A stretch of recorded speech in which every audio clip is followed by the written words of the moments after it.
Okay, I'm just setting up the live stream. I won't be long.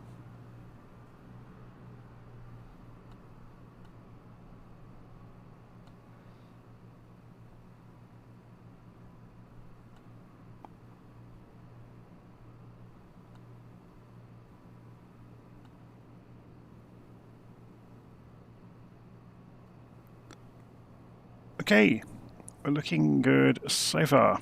Just putting up the instructions for the FSR500, or Piper M500 as it really is. I think there may have been a licensing issue there with Piper not being happy about Flight Sim Reborn making their aircraft, but I don't know, or not letting them use the name of it. So I've written up the instructions for the FSReborn this morning. I'm just going to check the volume levels. Yeah, they're looking okay. So yeah, I've written up the instructions for it. So I'm going to follow my own checklist, which is a pretty good way of validating it. So first thing we're going to do inside the aeroplane is jump inside in the quiet. And we're going to go and have a look around at all the breakers. Make sure they're all in. So it's all looking good here. About underneath here. Can we get any deeper down? They all look like they're in. Okay, what about on the other side of the cockpit? Are they all in? Yeah, they look like they're in as well. Okay, so I've filled it completely up with fuel. We've got a flight plan, so we're going to be flying the whole length of the southern island of Japan. So we're not going to be going across the Northern Island. Is it Sapporo, the Northern Island's called? Let's just have a quick look. So yeah, Sapporo, yeah. Or Hokkaido, sorry. So we're only going to be flying across the southern parts of Japan today. And we may only get as far as Tokyo. We'll see how we get on. But if we do get time, I will refuel at Tokyo, because this is really stretching the legs of this aeroplane a bit. I'm kind of hopeful we could get to Aomori all in one go. You know, one long flight from one end to the other, but we'll see. It's going to be touch and go. We've got a slight tailwind all the way, so we might be able to do it. Okay, so first things first, we're going to go into the tablet in the FSR500. And we're going to go and look in the pre-flight menu first. So everything's looking okay. We'll go into ground ops. So you can see we're full on fuel. The covers are all removed. No GPU, we don't need one. Fuel is absolutely full up. We've got a pilot, we don't have a co-pilot. Let's have a look in maintenance. So we can check. This all looks good. That's all okay. You can see this aeroplane's almost factory fresh. It's only got about half an hour on it, or an hour. Let's go and have a quick look around. All the systems are checking out. That's good. Okay. So we are going to go to the flight plan and import from Simbrief. Hopefully it knows who I am. And yes, it's got the flight plan. So block fuel, it wants 1139. Ground, or our block fuel is 1139, and we've got a ground distance of 998 nautical miles. It's going to be very touch and go if we try and do it in one go, so I expect we'll end up refueling somewhere. But I'm going to do the whole flight at a standard altitude and just keep the aeroplane as, you know, as balanced as I can. Okay, so we've done that. We can review the charts as well for our route if we want to. So we can go re-import from Simbrief. And it's given us the details here. I've never actually looked at this part of the FSR500 before. So we look at ground charts of our departure airports, hopefully. There we go. So we are on the ground here. So we're going to taxi straight out. And I think the wind will support us. Yeah, it will look. The wind will support us coming out straight on runway 8 left or 8 right. We'll go for 8 right, just because it's a bit longer. Anyway, so that's all looking fine. So we'll leave it on the flight plan page. So the next thing to go look at is go overhead. So Control 6, we're going to go and turn the battery to on. And then fuel pumps to manual, ignition to manual, and check the start mode is in auto. And it is. We're going to go and put the nav lights to on, just to tell people that we are in the airplane and about to start it up. So then we're going to go to back overhead, sorry, and we're going to go and start the airplane. So we're watching the NG to get past about 13%, is it, I think? And then we can go and advance to run here. And keep an eye on the engine as it fires up, so you can hear the ignition ticking away. And power is coming online as the airplane fires up.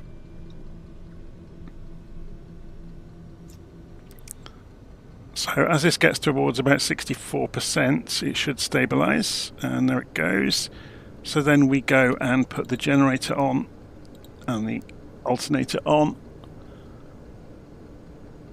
And then fuel pumps can go to auto and ignition can go to off. Okay, so now the system's up and running, we can go and put the avionics on and we can come back down into the cockpit and you can see the second screen has now come on and we can open that up. And this is where I try to... Oh, I've already got the flight plan in, that's good, because I loaded it from the world map screen so I don't have to go fishing around in the flight plan screen of the G1000, because I'd have to look up... I have got a reference guide on how to do it. I did look it up one evening and figured it all out, but it's gone out of my head now. Okay, so having got the route is already in then, so we can go and set up the autopilot as we require. So from takeoff, if we go and have a look on the map, we want 86 degrees on our heading bug. So if we go for 86, so let's just spin that round.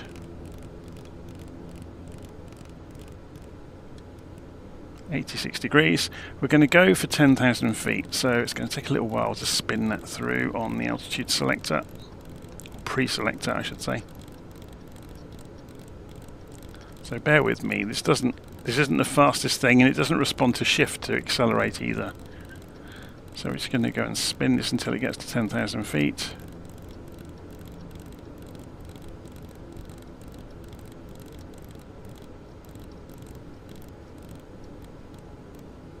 There we go. So lateral and... So we're going to use heading mode to begin with. So we're going to pre-select heading mode. And you can see the flight director's already kicking in there. And we will switch to nav mode once we are in the air. So we'll turn ourselves towards the course we want to be on.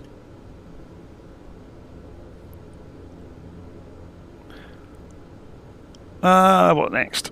So calibrate the altimeters, so I'll press B to do that. We can go and put the transponder on, I guess. So go into the transponder menu and switch it on. Not that we're going to be using it, but there you go. Just for a bit of accuracy in there. So we're going to go and put the taxi lights on now. So they are over here somewhere. Taxi goes to on. And we can go and taxi to the runway. So we've got our aeroplane up and running. So where do we go? We're going to go over there. So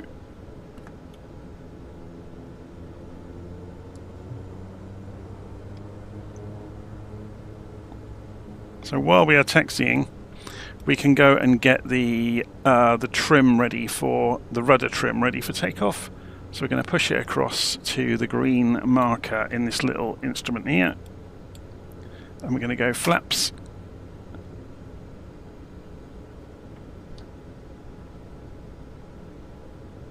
Going to taxi out to the furthest runway.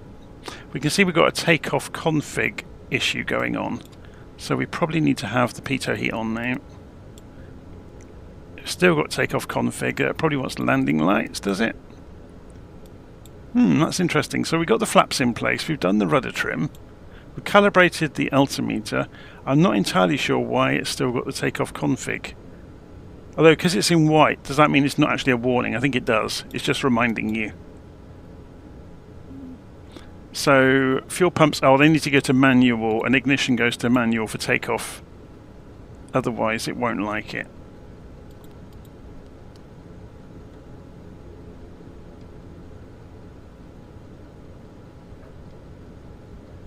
Okay, we're almost there. So we put the head tracking on.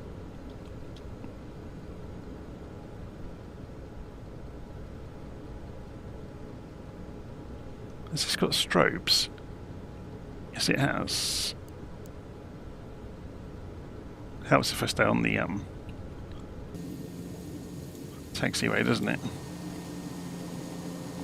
So there's the shorter runway, and this is the longer one.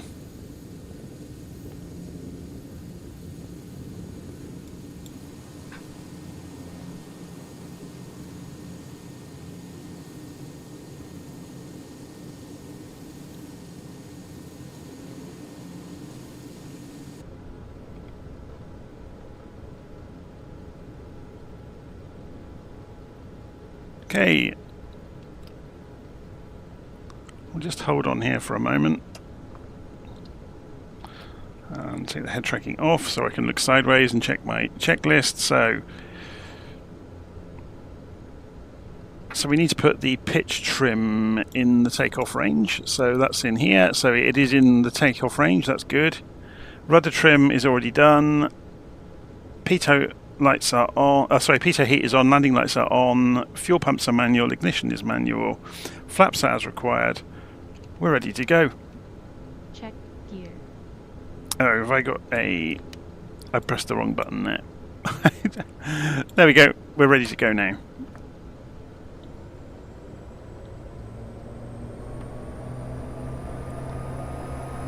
Yeah, we're not getting a configuration warning, so that was literally, if it's a white message there about takeoff configuration, it's just an advisory to remind you.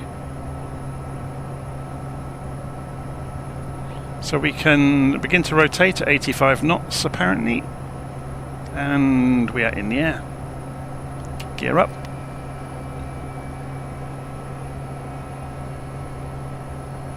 Should we put the head tracking back on so I can look out around us? The Japanese countryside. Should we move the time a little bit earlier in the day so we get the kind of golden hour? 7:30 in the morning. So where's the sun? Oh, the sun's still quite low down. Let's move it even earlier. There we go. So we are wanting to do a left turn, which we're going to start to execute, and we're raising the flaps as we go, and we're going to pull the throttle back now away from max.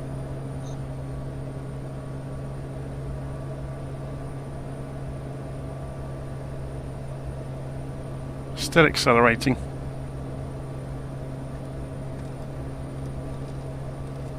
Just trimming the elevator as I go.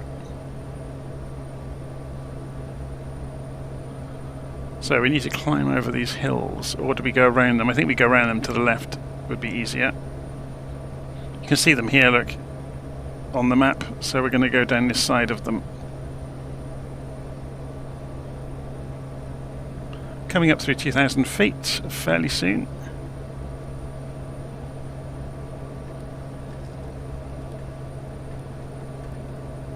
We'll go and have a look on Navigraph while we're doing this. I'm not sure what the transition altitude is around here. Oh, well, I'll do it when I've got some more time. Airspeed, airspeed, airspeed, airspeed, airspeed, airspeed. Yes, okay.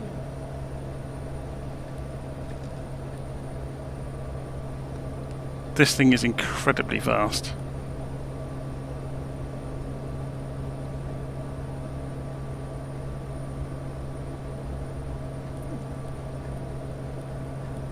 Okay, let's go for autopilot on then, and Has it got... No, it hasn't.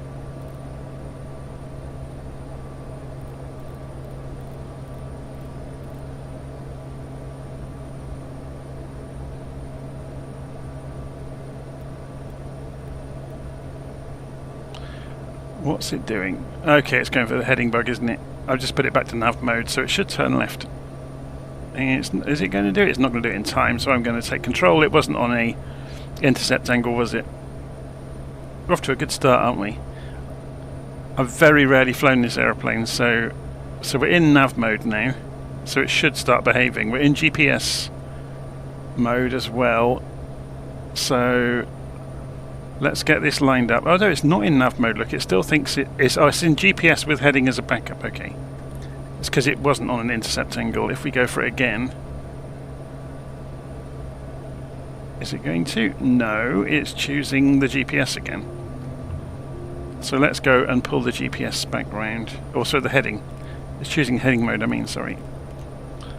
So, spin this back. Can we select it? Yes, we can.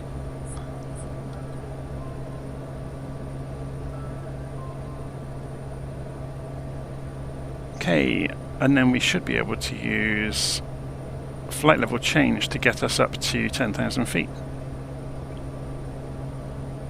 And it's selected GPS now. Now we've got the intercept. Good. So we don't need the landing lights on anymore. We don't need the taxi lights on anymore. Fuel pumps can go to auto. Ignition can go to off. And we're good. So your damper came on with the autopilot. We can trim out that rudder trim that we had at takeoff.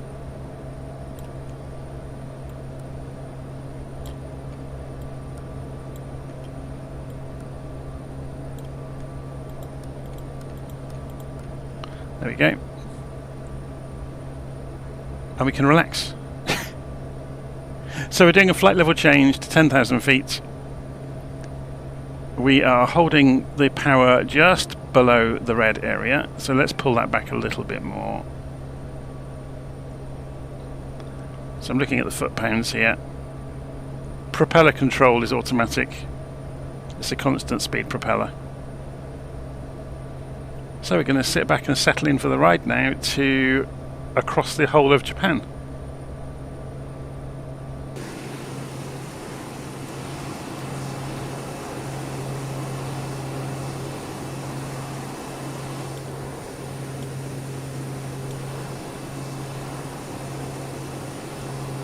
Turn the head tracking off. And we'll open up LittleNavMap, which will show you where we are at the moment. We'll open the window layout as minimal, and I can put it up in the corner of the screen while we are en route.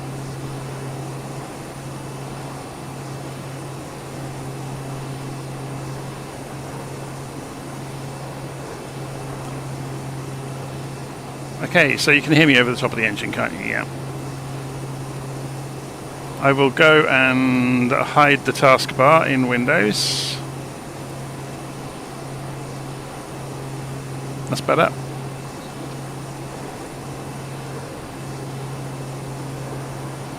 So, we are on our way.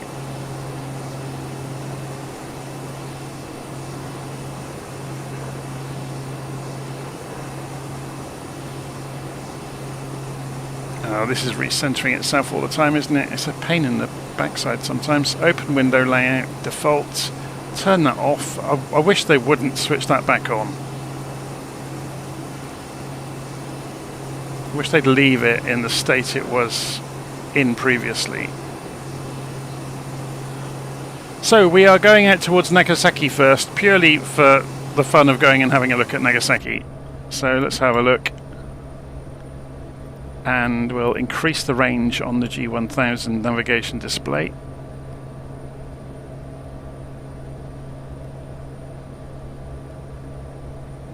That's better.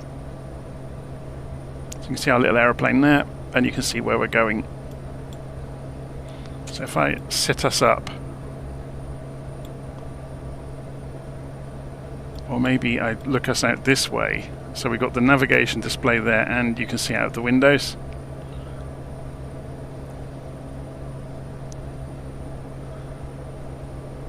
So how are we doing for altitude? We're doing 160 knots. It does say in the documentation to target 140 knots for the climb, so it's interesting that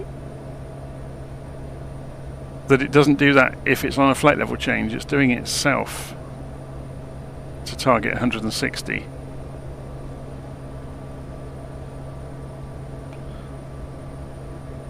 So we're nearly up to 10,000 feet anyway.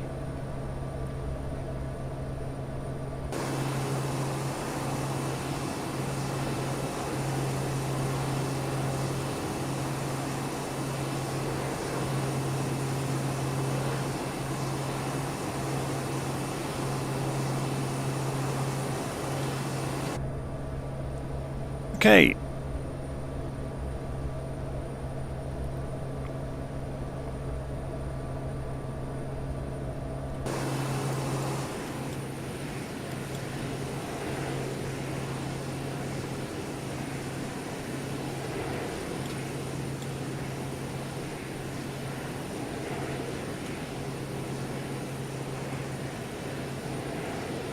Should we put this in the top right and that side? There we go.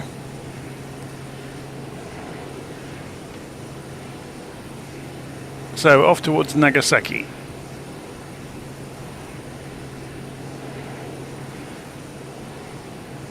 So the southern island is called Kyushu, as you can see on the map.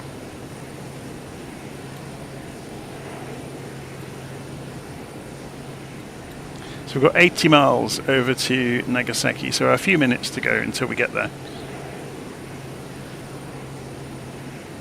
I wonder what the most efficient power level is on the engine. So we're slightly overspeeding anyway. Now we've leveled out.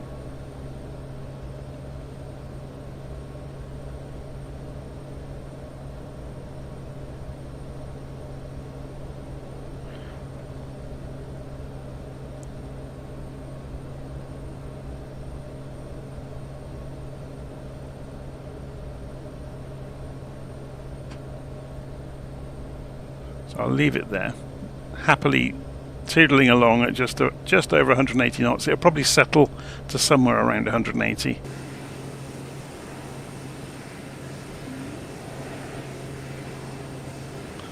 So let's leave the world map up in the top corner.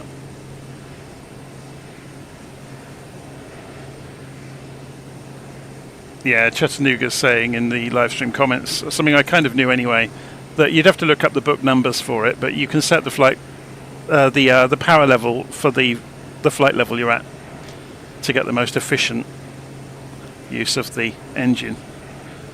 I think in all reality we'll be refueling on the route. I don't think there's any way this on the book number that FSReborn says 1,000 miles, but obviously there's weather and atmospheric pressure. There's all sorts of numbers that will weigh into it. We've got an empty aeroplane now, it's just full of fuel. So we'll see. And there should be slight tailwinds. That's why I've got the wind barbs on in LittleNavMap, just to give us some idea. And it's going to be that way most of the day, which is helpful.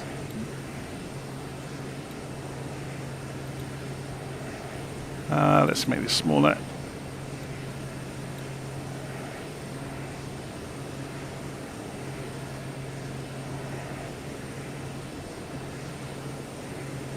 So, I'm going to nip away and go make a coffee and get some things done. I'm going to leave this running on autopilot and I'll keep checking in over the next few hours to see where we've got to along the route. One of the lovely things about this system is I can load Navigraph on a different computer, or on a tablet even, and keep an eye on where I am without actually being present. So while I'm making a coffee, I can have it on my phone or a tablet and keep an eye on it. Anyway, for the moment, I'm going to leave this running and I'll be back in a minute.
Okay, I'm back. So I have a coffee. And we can start looking at our route. So we're coming in over the edge of Nagasaki. Let's go and have a look on the route. If we go open window layout default in LittleNavMap, we can pull up the elevation plot underneath us. So we could drop down to 5,000 feet. This is just what I was looking for. So I'm going to go and start doing a flight level change.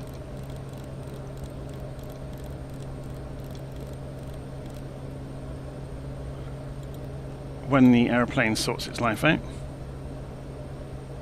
Interesting. Why is that not descending?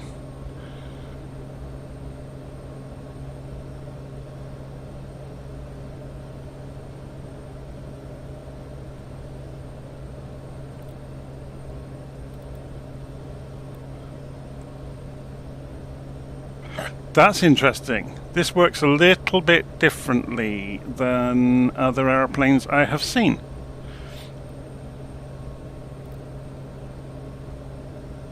So if we were to set this for a faster airspeed, then it will be able to descend. Versus we just cut the power. Okay, I see how it works. So it's got like an integrated speed mode on flight level change, which is interesting.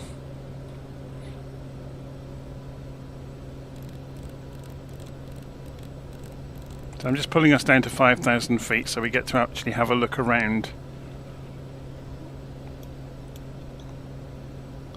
So if we, while we're in flight level change, then that changes the target airspeed. So if we go for 190, for example, or 180 knots, and then pull the power back, then we can descend that much more quickly. So you can see that. That's interesting. So that's kind of doing what speed mode should do.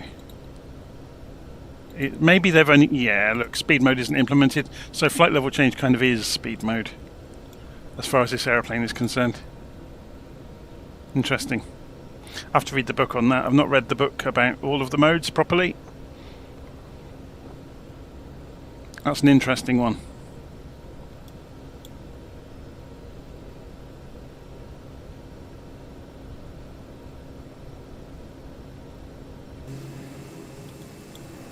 And we've got some cloud in the way, so it's a good job we are descending down, because otherwise we wouldn't see anything at Nagasaki. It's a gorgeous city in Nagasaki. We have some company. Shall we go and switch on name tags? So we got an MU2 accompanying us from Rico Flight. Or Richo Flight, that depends how you pronounce it. So something that's a bit more appropriate to the area. Mitsubishi MU2.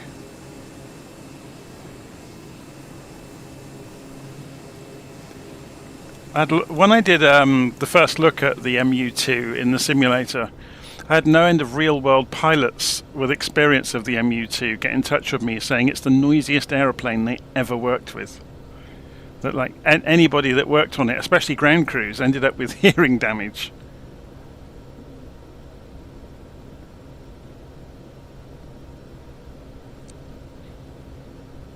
That's been one of the most unexpected and wonderful results of me having this YouTube channel and covering all these different aeroplanes, is I've had interaction with so many real world, a lot of them retired pilots that have flown the real aircraft, and they've been really helpful actually in various places with pointing out the real procedures or things where they would deviate from the book procedure with the real aircraft and things like that. It's been really, really fascinating.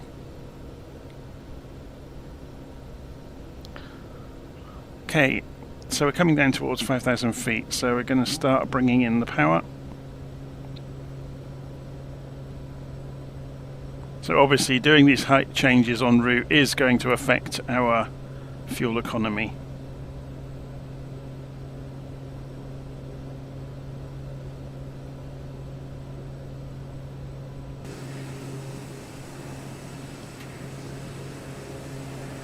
Yeah, the MU2 is a fair bit quicker than us because he's got 2 engines.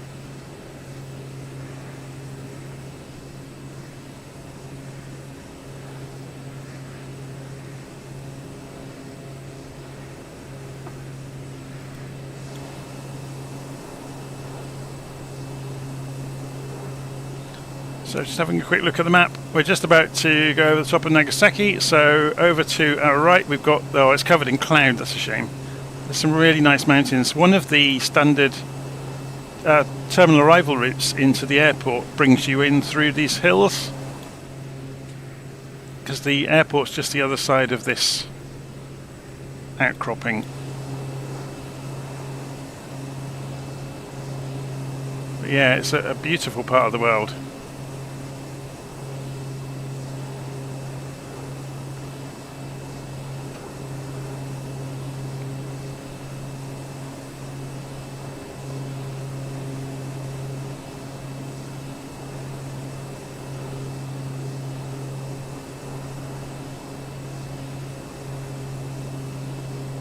He's put the brakes on.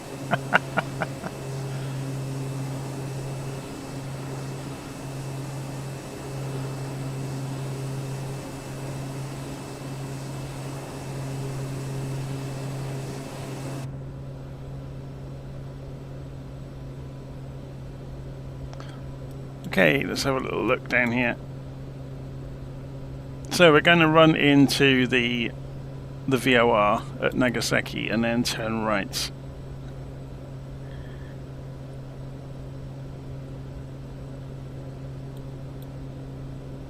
So we'll overfly the airfield. So Nagoya will be off to our left in a few moments. So let's go and have a look from outside.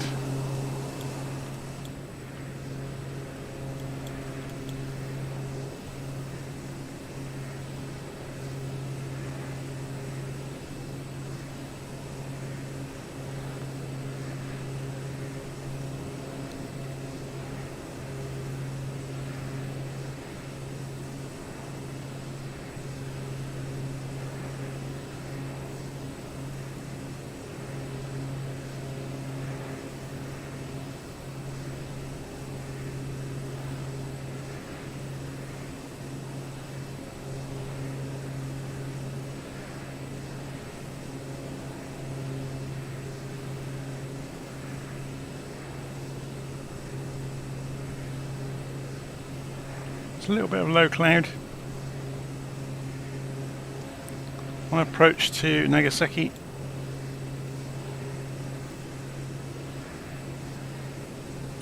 So if you look on the map, the actual airfield is just the other side of the water that we're approaching, so you can see the water here in the cloud.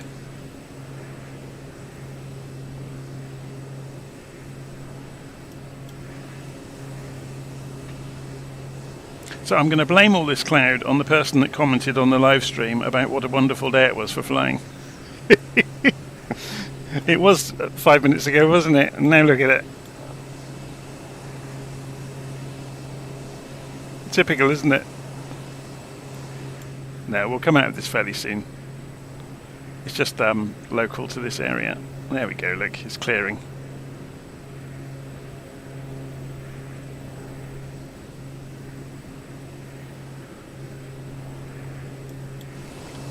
So this Nagoya.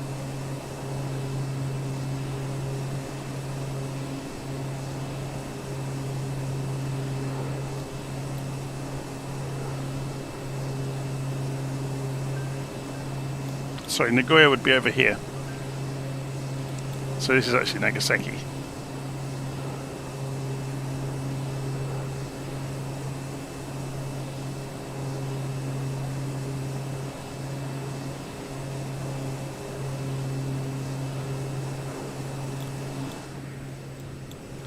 And there's Nagasaki Airport.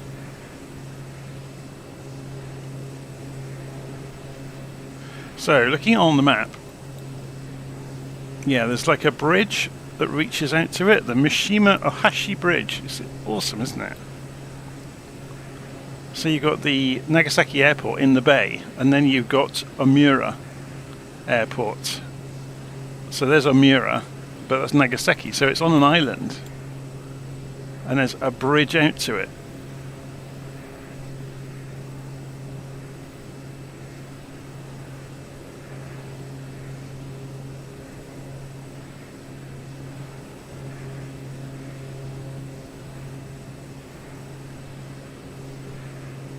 I don't think, I'm just going to pause the sim a second and turn the traffic on. I don't think I've got the traffic on at the moment. Let's go and see. Yeah, aircraft traffic type. So if we have real-time online and we set the ground aircraft density as well to 50%, apply, go back, resume, then we'll get some aeroplanes showing up. Yeah, they're just loading in.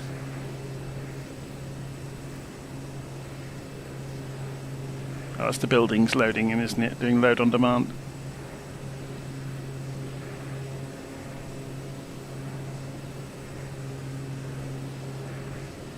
And we're making our turn at the VOR.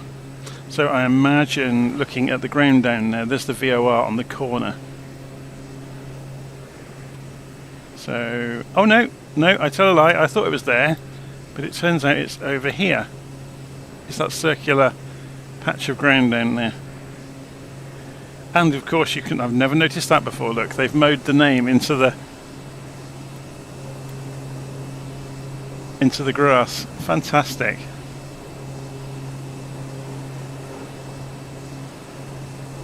Very cool.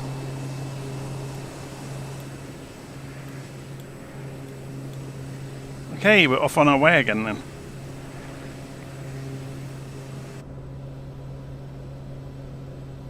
So our next leg takes us right the way across the island. So did I say this is Kyushu, this southern island? I'm not great on Japanese geography, I'm afraid. Or was that I think I was right, wasn't I? Yeah, Kyushu. So we're off to the next VOR, which is Tango Foxtrot Echo, or Musashi. I thought about going via the northern cities, but I thought it would cause too many jokes on the channel, so I thought I'd avoid them. I'm not going to say them on the channel because people will just laugh. So anyway, we're off to the very next VOR, which is Musashi.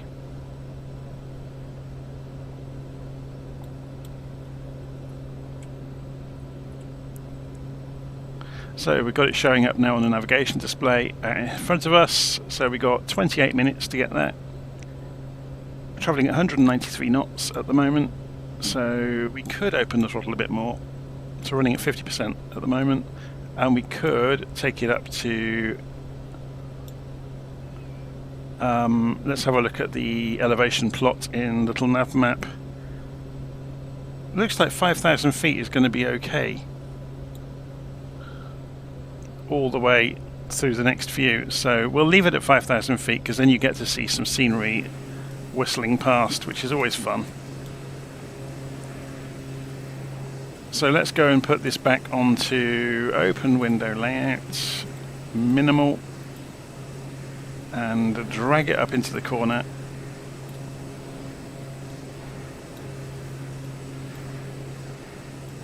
I'll put it over here out of the way so we can see what's coming, or do we want, actually no, it would be better to have it this side and rotate the camera view that way slightly maybe, so we get the sun.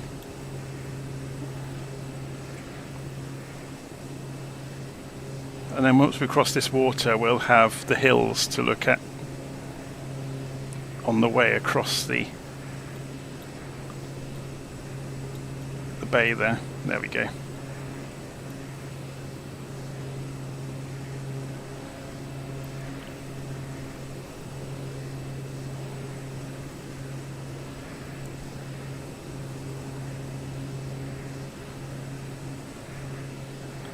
So I wasn't aware that this plane doesn't work on Xbox. I know there's quite a lot in the documentation about doing things like decluttering the G1000s to make it work well on Xbox. I presumed it just worked.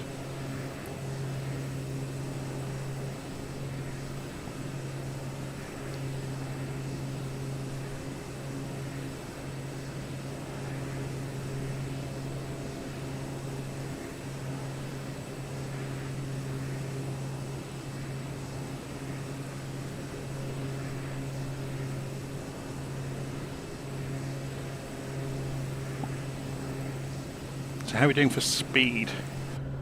We may as well push on a bit, hadn't we? So I'm going to push it out to 75% on the power and see if it overspeeds or not. Probably will, won't it?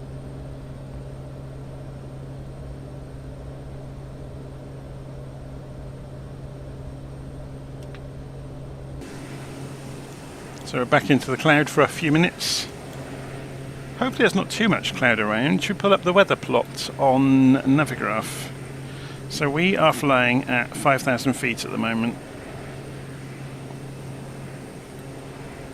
So you can see there's bits and pieces of rain. What layers can we choose? Cloud cover and radar. That should give us just cloud and rain then. There's not anything serious showing here though.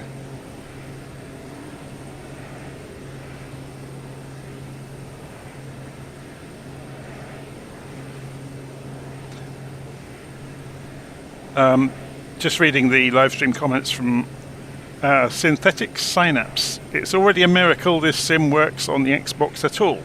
Even high-end PCs struggle with it. They do. So I've kind of elevated myself out of that problem at the moment by just throwing money at it as if I was tipping a dustbin full of money into a black hole. So I've prepared for Flight Sim 2024, got a new PC here which you can see running this. But my previous machine, which is still sat here, I haven't emptied it of content yet, has got an NVIDIA 3080 card in it, and it used to struggle to run on Ultra.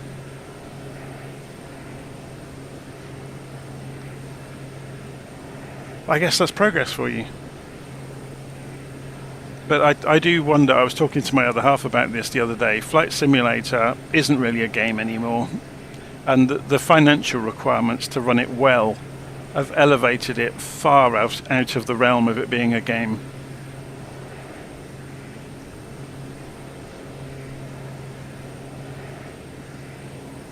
I don't know of any other game that requires... Oh, actually no, there is another game, isn't there? What's the spaceship game that's sort of like Elite? That requires ridiculous hardware to run. Yeah, Star Citizen. That's the only other game I can think of that's comparable, that the hardware requirements to run it well are literally what can you make out of all the best parts you can possibly buy.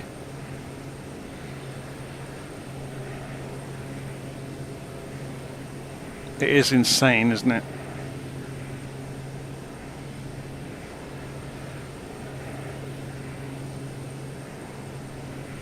Having said that, then you get the professional racing drivers playing around with the various driving simulators, and they will favour frame rate over everything.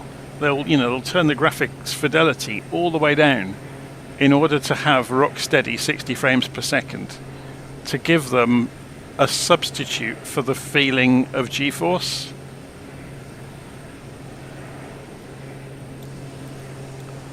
Okay, we have some scenery to chew through now.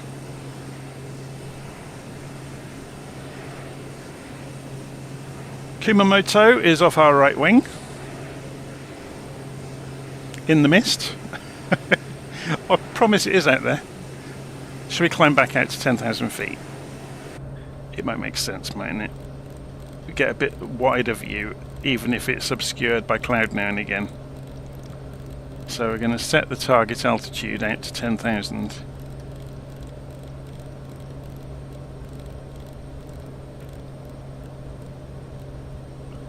And do flight level change to get there. And push the power up to the red line. And we'll set the target airspeed to 180 knots. So we'll maintain...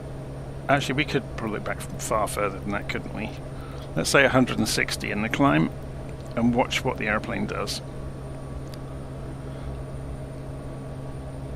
So it's going to pop up to 10,000 feet and hopefully get over the top of this cloud. We could go higher if we needed to.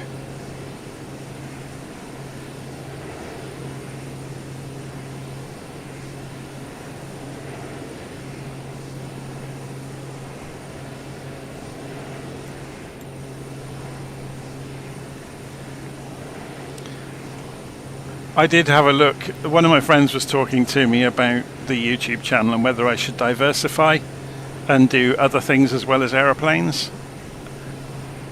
But I don't know. I like aeroplanes. Because they said, why don't I do that? You know, the train simulator and the truck driving game and things like that. But I don't know. Aeroplanes is good fun.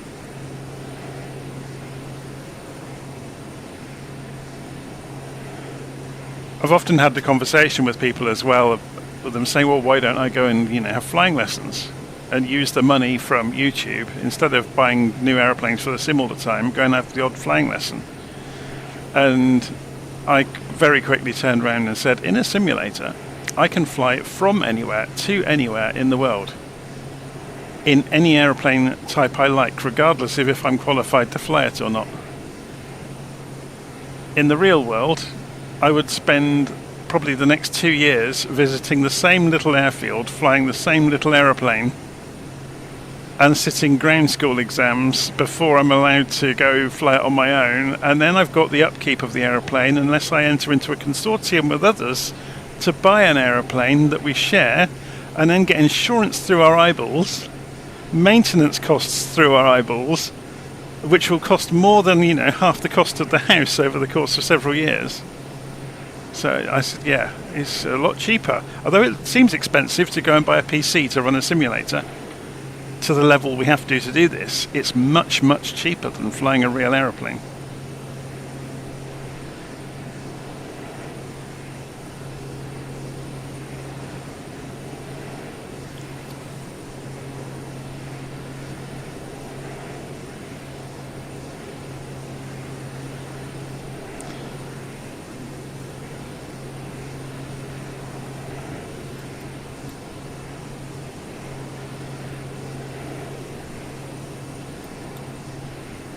So I wonder if we go and look at windy.com,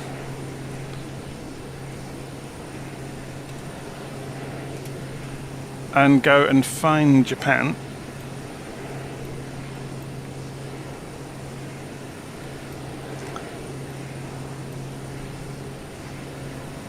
Okay, so we've just turned over Nagasaki and we're flying across the island. We want to see the cloud levels, though, don't we? That's the wind. Clouds. Yeah, so it's spotty. We should go into clear sky. Look at that, though. The mainland has got a lot of cloud around. So maybe we'll leave that running in the background. That's going to be handy to refer to from time to time, isn't it? It's a shame we can't put our GPS location onto it.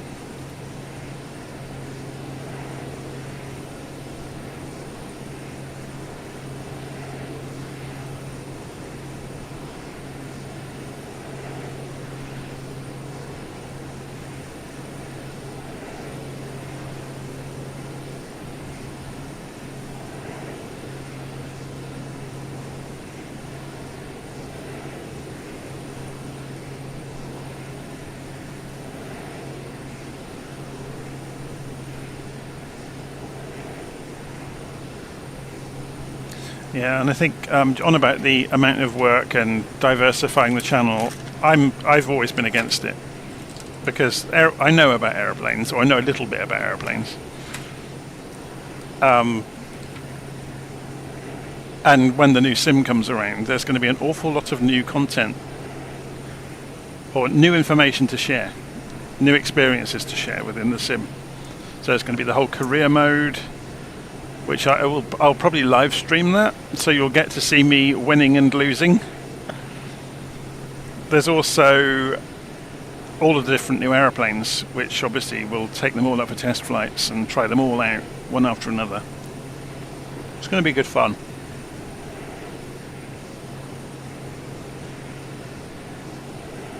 How are we doing for speed? Oh, we're right on the border of overspeeding. Just going to pull it back a tiny bit.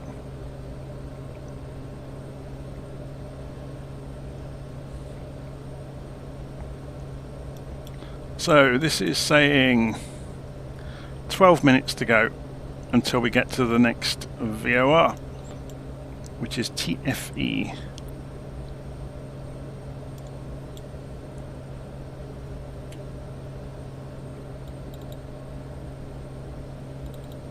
If we go and have a look at Navigraph,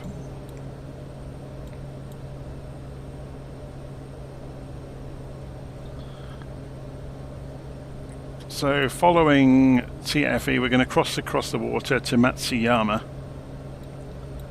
then up to Kibi, which is really the real place there. It's between Kurashiki and Okayama. Then over to Itami, which is Osaka. Then Nagoya. Then Shizuoka. And then Tokyo. Tokyo's huge, isn't it?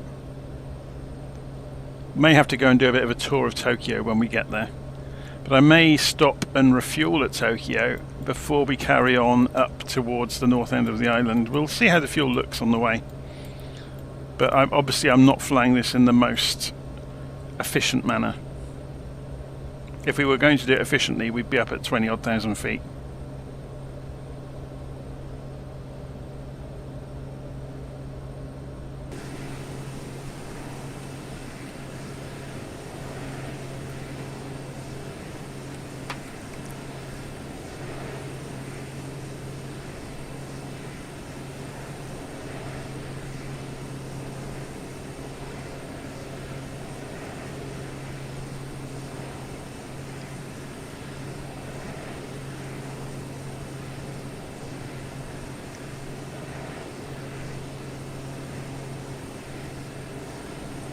So what can we find out about some of these places then? So we're en route to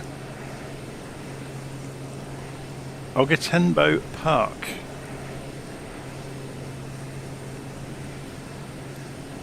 And Oita is the nearby city. So if we go and pull up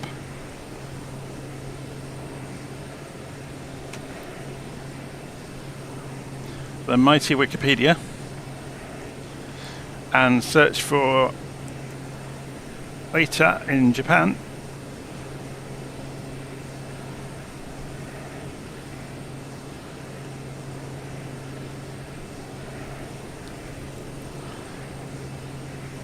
so Oita Prefecture. It's a prefecture of Japan located on the island of Kyushu. We already knew that. It's the largest city and it's the capital and largest city of the Oita Prefecture, and other major cities including Beppu, Nakatsu and Saiki. Let's carry on down.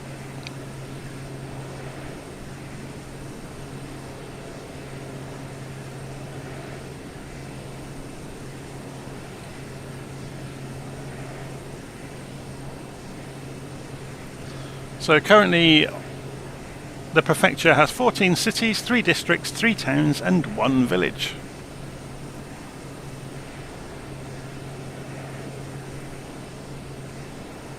I'm just skimming a lot of the information, otherwise we will be reading for days on end.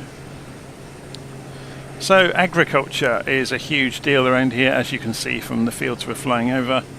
So they grow tomatoes, leeks, strawberries, scallions, kabusu limes, get the names right, greenhouse tangerines, prairie gentians, whatever they are, roses, chrysanthemums, pears, bungo beef, and The Kyushu Highlands are a perfect feeding ground for cattle, and cattle farmers in Oita are involved in breeding and shipping cattle. There we go.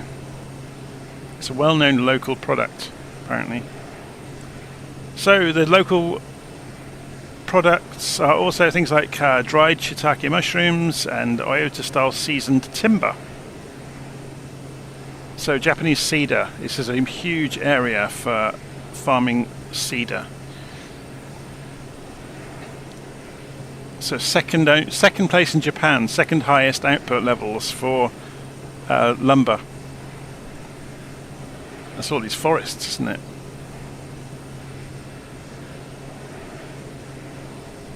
That scenery's amazing, isn't it? Should we put it on full screen for a while, just to enjoy it? That's incredible. I wonder what the deal is. I guess that's logging and stuff going down below us with the trails through the fields.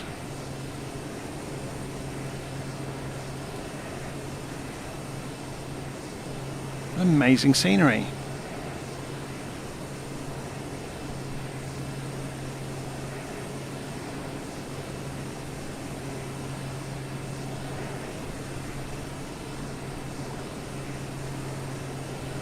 So, as of October the 1st, 2008, Oita's total population is 1,200,000 people, broken down into age groups.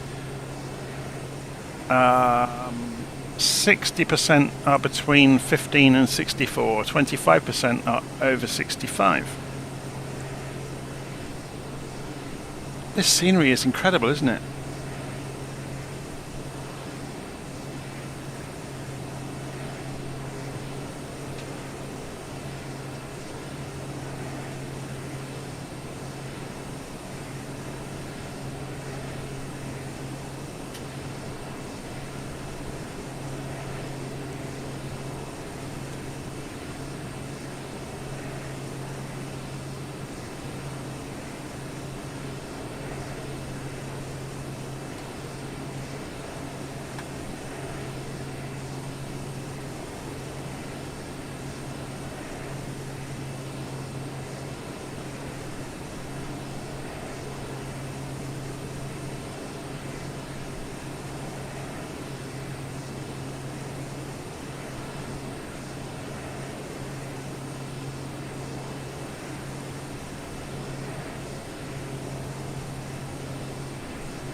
So this stretch of water just coming up on our right hand side is called the Beppu Bay.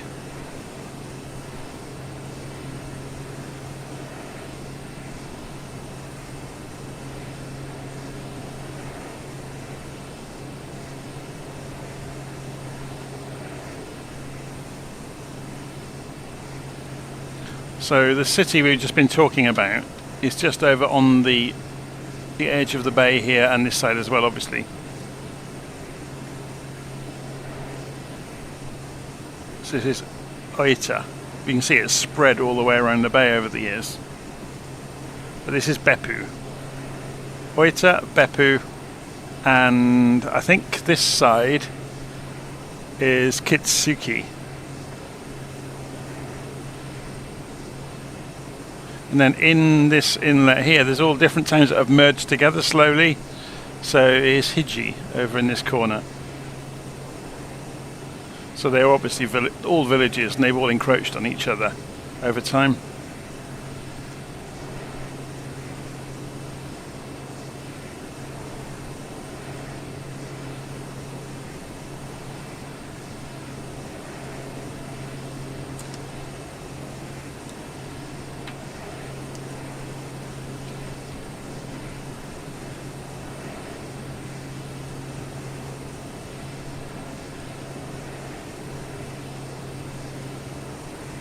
Yeah, so we're just passing Hiji down here now.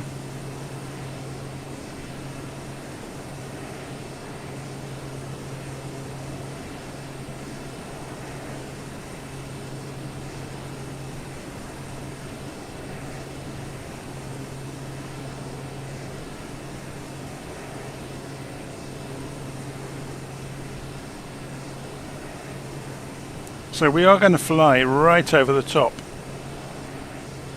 of Oita Airport,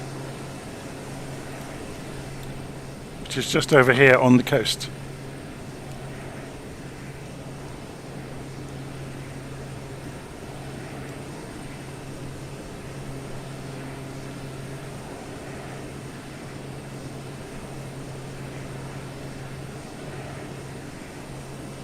And then we cross the water with, there's a 50-mile trip after this across the water to Matsuyama.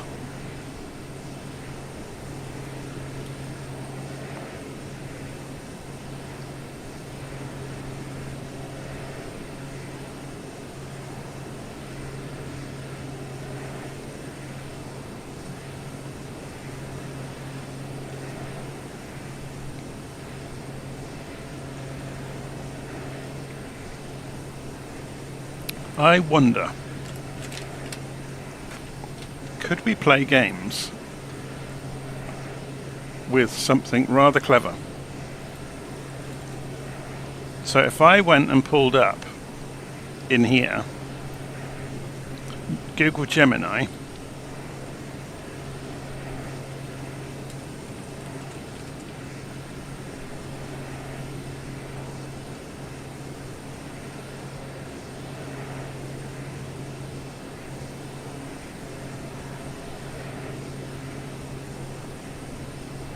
Masashi.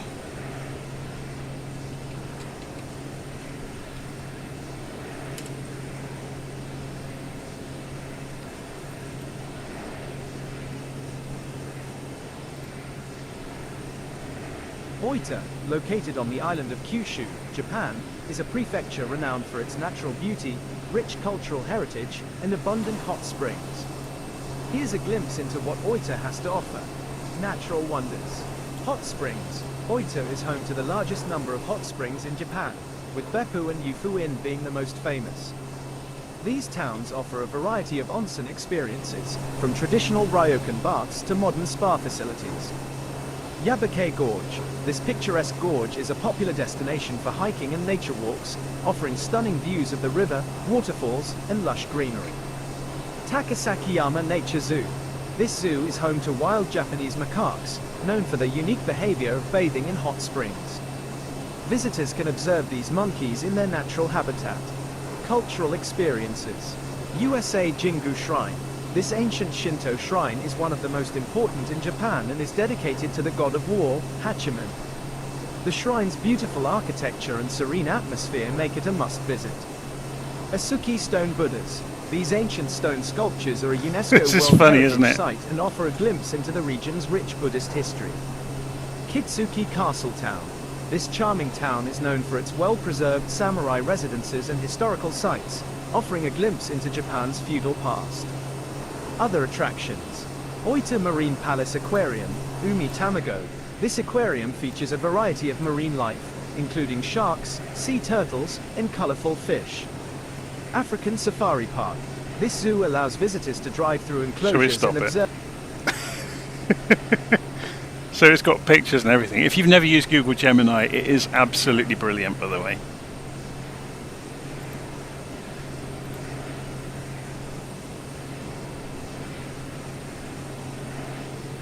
So should we ask it what it's got to say while we're on our way about the next place? So Matsuyama.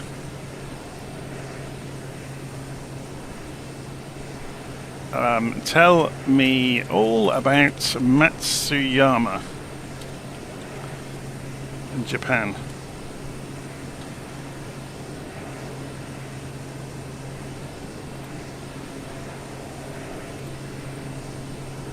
Matsushima, Japan's 3 views.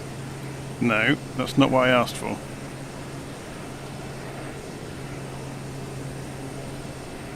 This is the problem with AI, isn't it?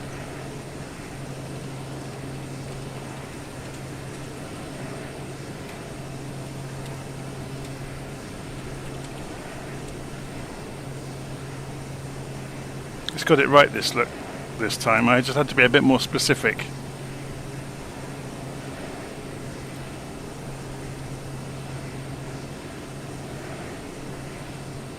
Matsuyama, the city of hot springs. Matsuyama, located on the island of Shikoku, is renowned for its hot springs, beautiful scenery, and rich cultural heritage. Here's a glimpse into what Matsuyama has to offer. Hot springs. Dogo Onsen, one of the most famous hot springs in Japan. Dogo Onsen is a historic bathhouse with a wooden exterior. It's said to have inspired the setting of Studio Ghibli's Spirited Away. Makino Onsen. This hot spring area offers a variety of onsen experiences, including open-air baths and private baths. Ishizuchi Onsen. Located near Ishizuchi Mountain, this hot spring area offers stunning views of the surrounding mountains. Historical sites. Matsuyama Castle. This hilltop castle is one of the best preserved castles in Japan and offers panoramic views of the city. Ishiteji Temple. This Buddhist temple is known for its beautiful gardens and its collection of Japanese paintings. Shimbara Castle. This castle is a reconstruction of the original castle that was destroyed in the Shimbara Rebellion in the 17th century. Natural beauty. Ishizuchi Mountain. Anyway, I think we've had enough of that.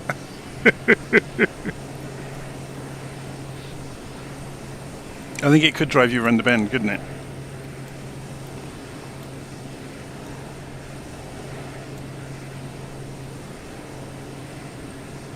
Although we could use it to our benefit, couldn't we? If we were to pull this back up and go to Gemini again and say, tell me all about the Piper M500 aircraft.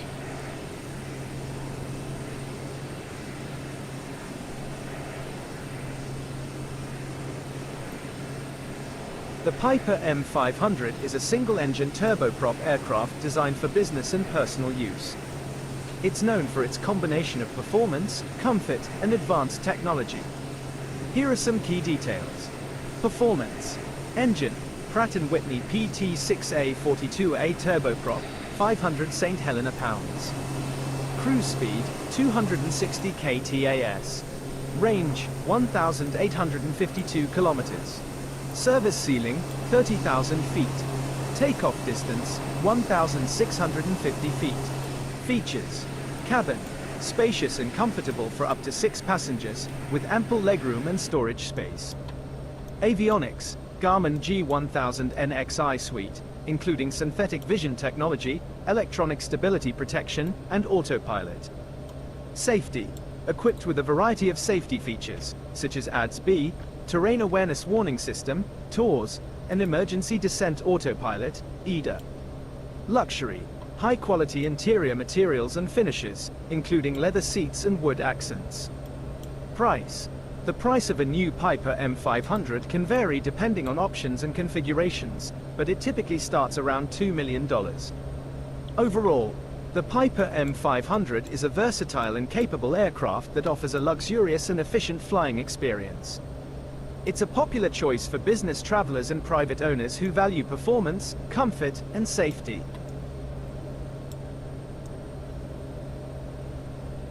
Now, I've seen a picture online with a cup of tea and something to eat on the table. I wonder if there's a click spot to make that happen.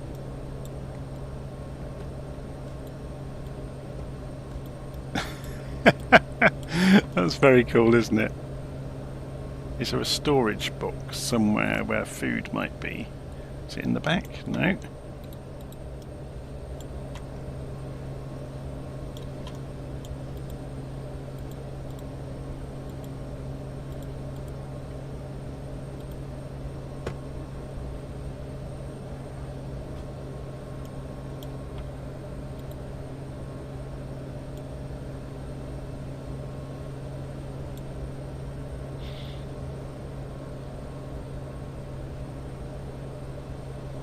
Yeah, so this is the M500. I'm not quite sure what the whole story is with FSReborn, where they obviously developed, or he obviously developed the aircraft, and whether Piper, I don't know what the story is.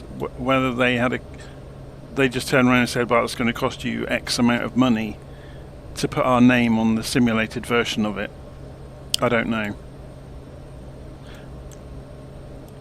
I know for many, many years, whoever owns the Learjet brand now was dead set against it appearing in simulators for whatever reason. So that's the reason why for many years in the various versions of Flight Simulator there was no Learjet for a long time. But then they changed their tune once they saw these mass market simulators that were getting tens of thousands of people interested. A bit like it happened with Gran Turismo years ago, where some of the top line car brands cut off their nose to spite their face and said, don't you dare put our cars in your video game. You know, not without commercial agreements in place and all the rest of it, and then saw everybody else eat their lunch.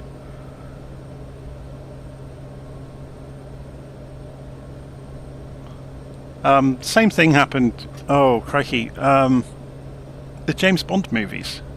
They approached Aston Martin because this was many years ago when Pierce Brosnan was playing James Bond. They approached Aston Martin and they had a change of ownership and got really funny about it, about giving them a car to smash up in the movie. So the makers of the James Bond movies turned around to the other luxury car brands and they were more than happy to give them as many cars as they wanted. And Aston realised that they'd made a huge mistake. So for the next... Well, when Daniel Craig took over and they came and made Casino Royale, Aston tripped over themselves to give them one to blow to bits straight away. I'm sure the real negotiations were far more complicated and difficult than that, and they probably continue to be, but that was the public perception from the outside of what happened.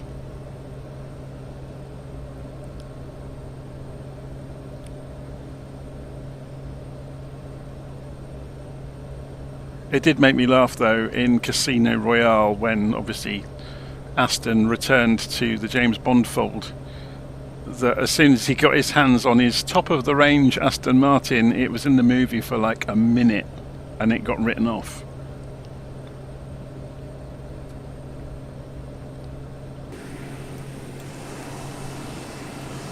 Okay, we're about to make landfall. This aeroplane's quite fast, isn't it?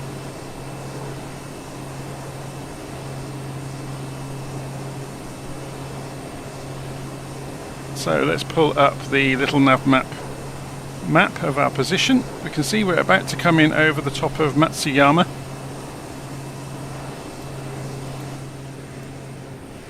Which is just ahead of us in the cloud.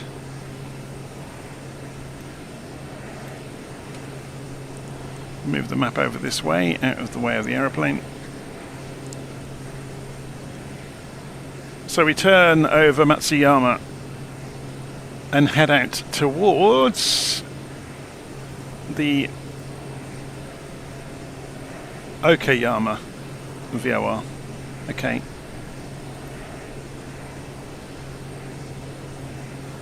I could be telling you this, sounding very knowledgeable, because I've just pulled up Navigraph in a web browser on another computer. So I can tell you without dragging the screen around, and then appear super knowledgeable about where we're going, but now I've just given the game away, so... Yeah, I'm just reading the live stream comments. Yes, the RUF aftermarket Porsche upgrade cars were in Gran Turismo, weren't they?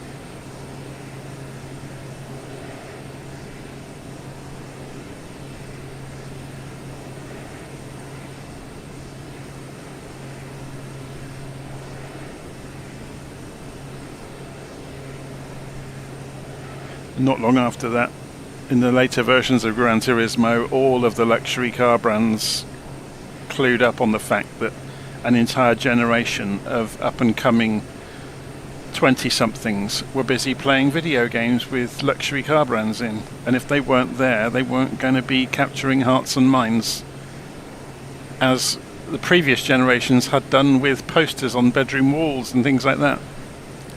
The iconic posters of things like the Lamborghini Countach.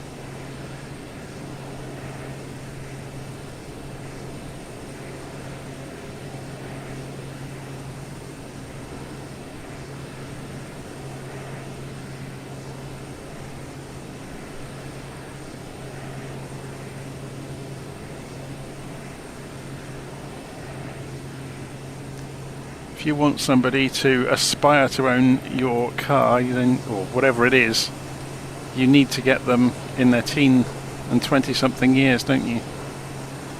And then when they are old enough to afford it, they will go back to trying to own the thing they wanted when they were young. For me, it's entirely more pedestrian. It's a Commodore Amiga. I never had one. I've always wanted one. And the price of them is going through the roof because there's an entire community of people who would like one, but they are dying because of the components that were used in them are dying, and various parts of the internals of them can't be bought anymore.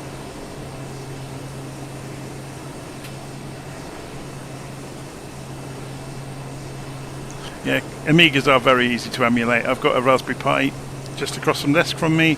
Spends most of its life being an Amiga. So Raspberry Pi is under £100. An Amiga these days, to get one that's had all the capacitors replaced and various other little bits of upgrades done with an original keyboard and a cleaned up case, you're looking at £1,000 or more for a decent one. Whereas the Raspberry Pi, yeah, it will perform exactly the same as the real thing for a fraction of the cost.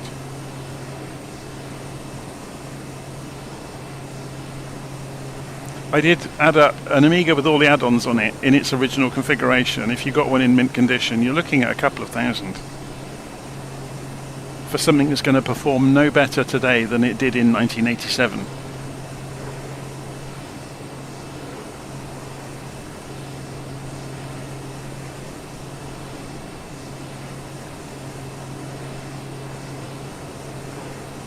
A Sharp X68000. Interesting.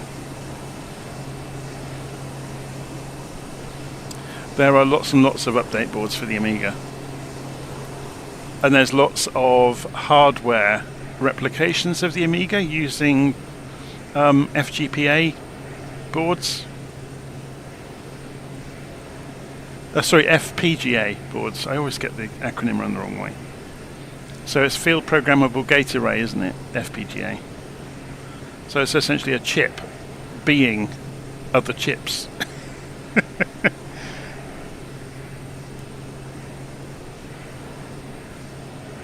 But there are many systems. One of the guys I went to college with ended up working. He was brilliant at computer science. He was like years ahead of most of us on the course.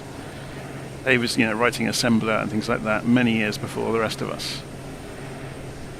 He went on to work for various computer hardware places to do with the media industry, I believe, like Quantel, places like that.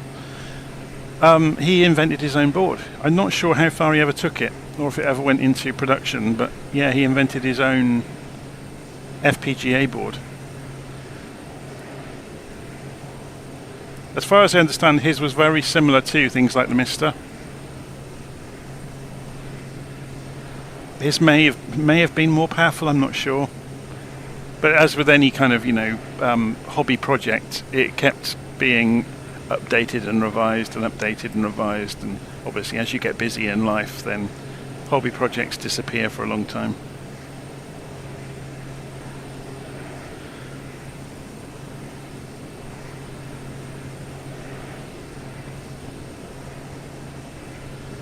Okay, on to the Kibi VOR.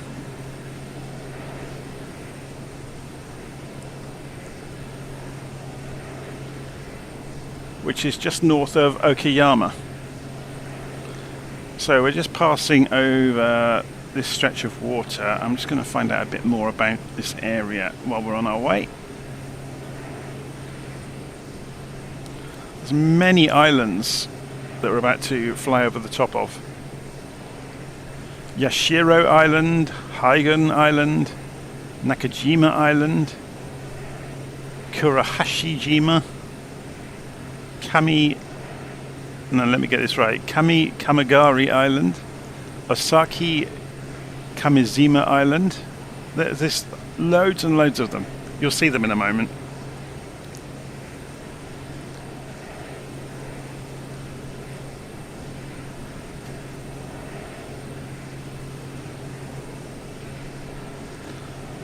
That sounds like a cool project, just reading the live stream comments. You had to build an FPGA to do a MIPS microprocessor. Oh my word. I guess it's a really good way of learning how processors work, isn't it? If you can emulate running them inside an FPGA. And then you can run all the telemetry on the gates to see what's going in and out of the various hypothetical chips.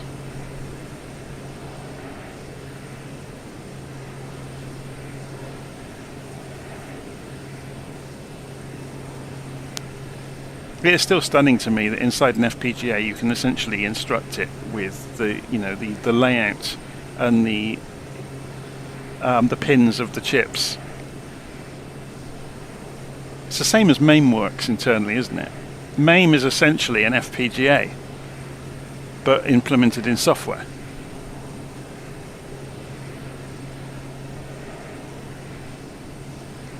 So for anybody listening to this who has no idea what I'm talking about, MAME is an acronym for the Multiple Arcade Machine Emulator. And it started out as a bit of a hack and grew and grew. And then it became almost a museum project to make sure we didn't lose old arcade games where the hardware has started to fail. So people were dumping the content of the ROM chips from arcade machines and then documenting the circuit layout of both the internal and the external, so inside the chips and on the circuit boards of the various arcade machines from the early years of coin-op arcades. And the MAME project allows you to construct a virtual machine behind the scenes. You don't actually see it happen. It constructs a virtual machine of the original arcade machine running each chip in RAM, essentially. And by doing that, it's able to replicate down to the last pixel an old arcade machine.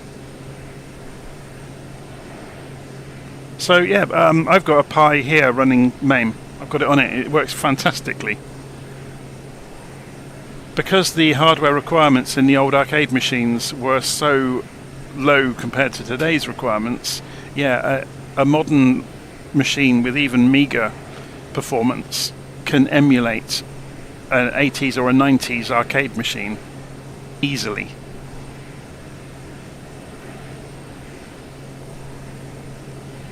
But it does it in the same way. So MAME is essentially a software version of an FPGA. Obviously an FPGA is in hardware, so it goes incredibly quick at doing it.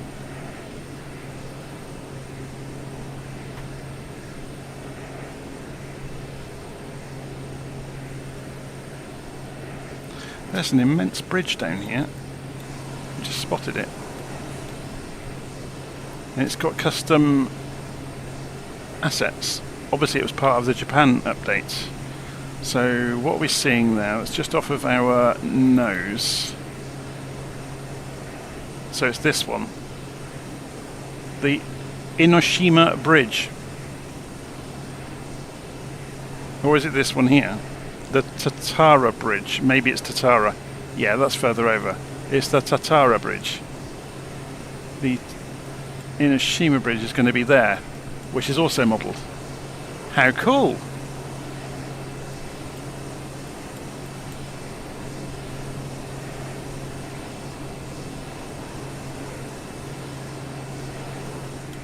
This is why I love flying along in Flight Sim, just having a look around. So you never know what you're going to come across.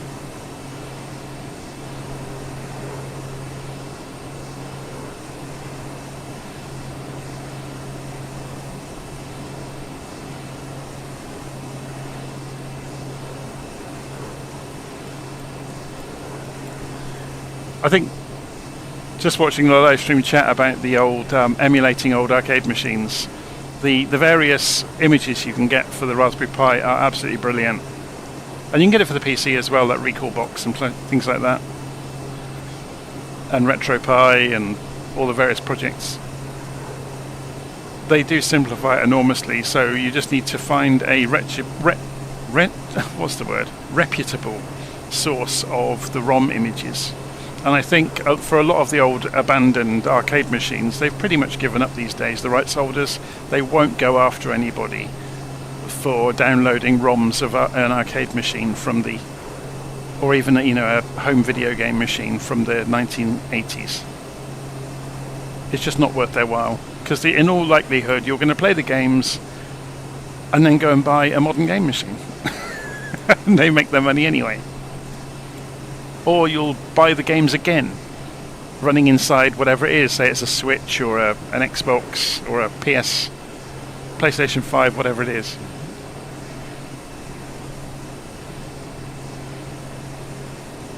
Yeah, when you get the commercial collections where they're making money at it, they obviously have to license it. But considering most of it is abandonware now,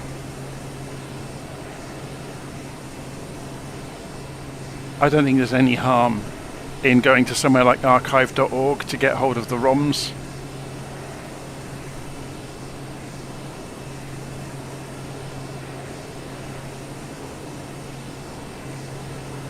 Yeah, I've got a Raspberry Pi 5 on the desk here. It's ridiculously quick.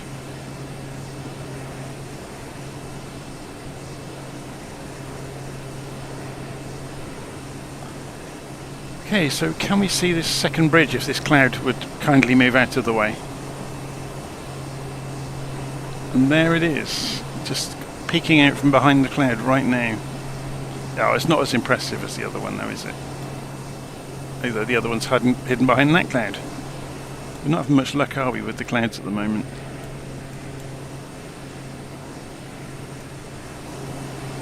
And there's the sun. Okay, so whereabouts are we? Let's have a look on the map. En route to Okayama.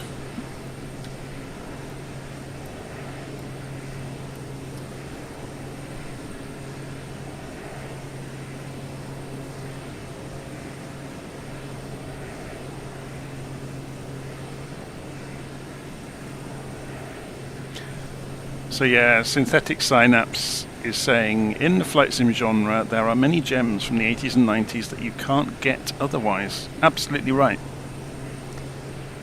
So I'm going to say one straight away there, but you can get it on the Switch. On the retro arcade options on there is Pilot Wings.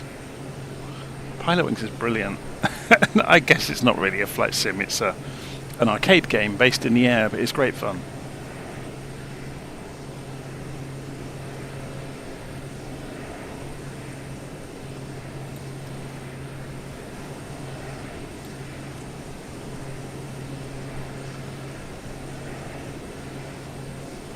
So it's Fukuyama over on the left.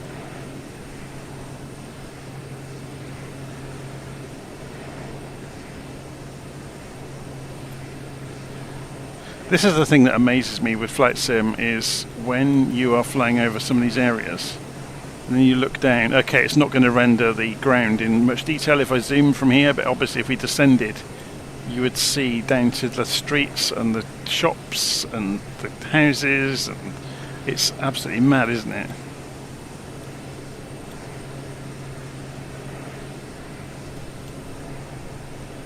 So are we going to be over built up areas for a while? We are. So should we drop down to 5,000 feet?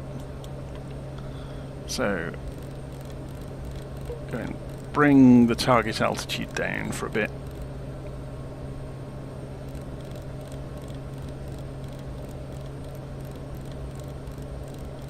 If we do a flight level change again and pull the power back.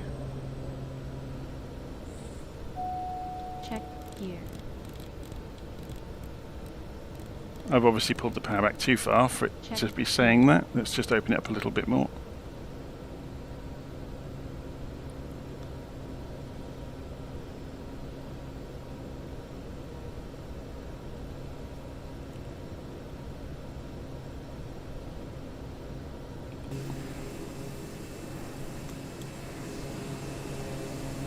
How are we doing for fuel burn? Let's have a look.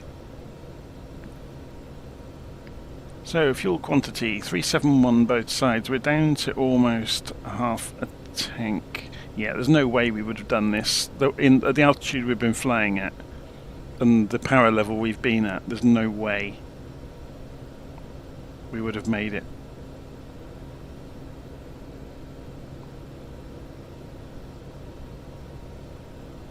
So 200 pounds per hour at the moment.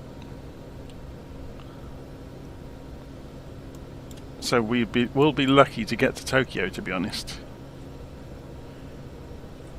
Let's have a look at the map overall. Yeah, we're just about going to make it to Tokyo, which is fine. So I might cut it off today at Tokyo to turn it into a 2-day thing to do Japan rather than do it all in one go. Because there's several other things I want to make videos of today as well. I want to go and have a look at the updated A320 version 2 from Asobo, or it's indie builds really, isn't it? But I want to go and have a play with that. I also want to have another look at the Phoenix A319. And there's various other airplanes. The 727 updated recently as well, so I want to go and have another look. And also I want to figure out once and for all the inertial navigation computer in the 727 and write a guide up on how to use it, because things like that kind of they're like how would you put it, like an earworm with listening to music. Things like that get at me until I've figured them out. So I want to go and figure out how that is. The UNS1, is it called? The navigation system in the 727.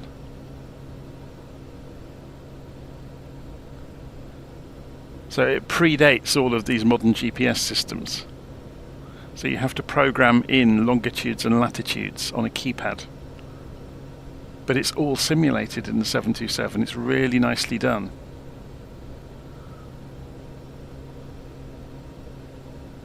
So I would love to just, learn it, document it, be happy that I know how it works, and then move on.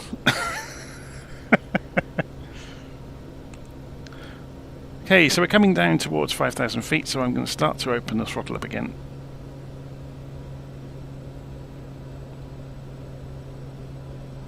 And the reason we're descending was to get a decent look at the ground, really, as we're flying along over this part of Japan.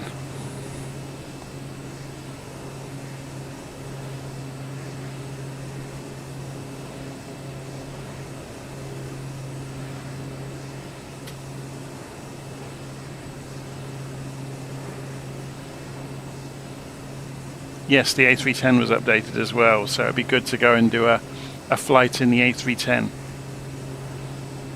I think the F-28 from Just Flight has had a big update as well in the last few weeks that I haven't covered. I haven't flown anywhere in the 146 for a long time either, so that's another one to go and have a look at. There's a lot of aeroplanes to go and have another look at. Should keep me busy until 2024 arrives.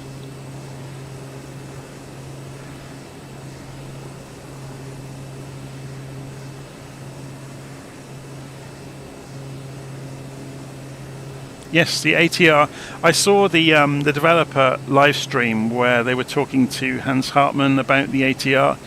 I don't think the changes are going to be that significant to actually the operation of it, but there's some nice new bits and pieces inside the navigation system. Being able to scroll the map around and things like that.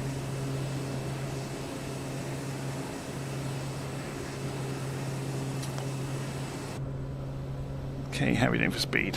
We're fine. Seem to have stabilised at about 175 knots-ish. So we're running in towards... where were we? Let me just have a look at the map. So yeah, Okayama.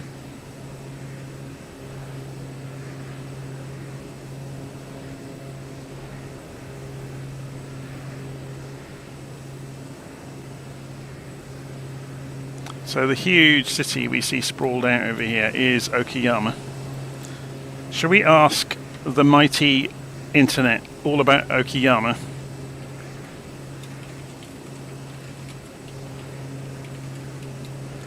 Rather than me read it out.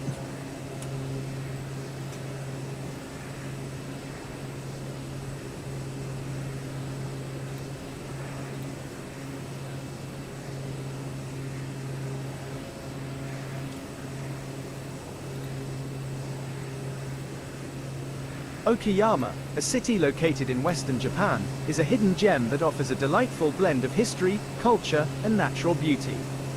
Known as the Land of Sunshine, Okayama is home to iconic landmarks, stunning gardens, and a rich culinary scene. Must-see attractions. Okayama Castle.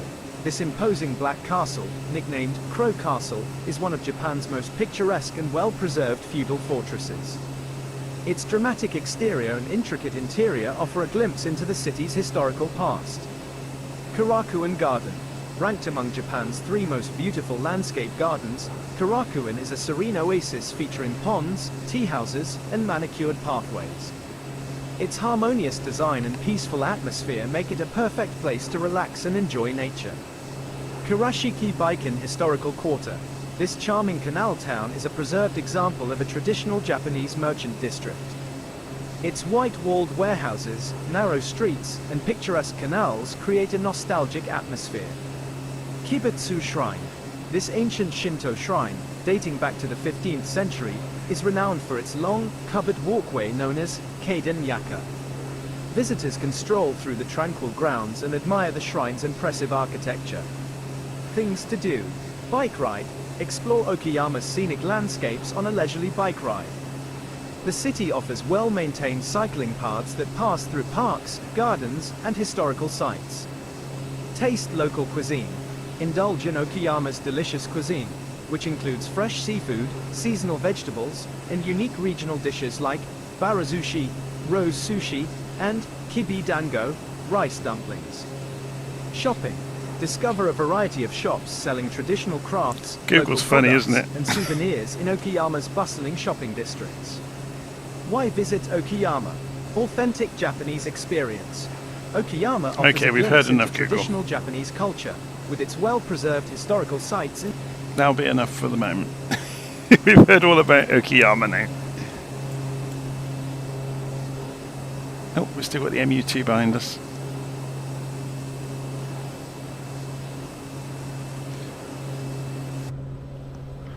Okay, so we're turning at the Okayama VOR, and we will then head off across the edge of the bay towards Osaka.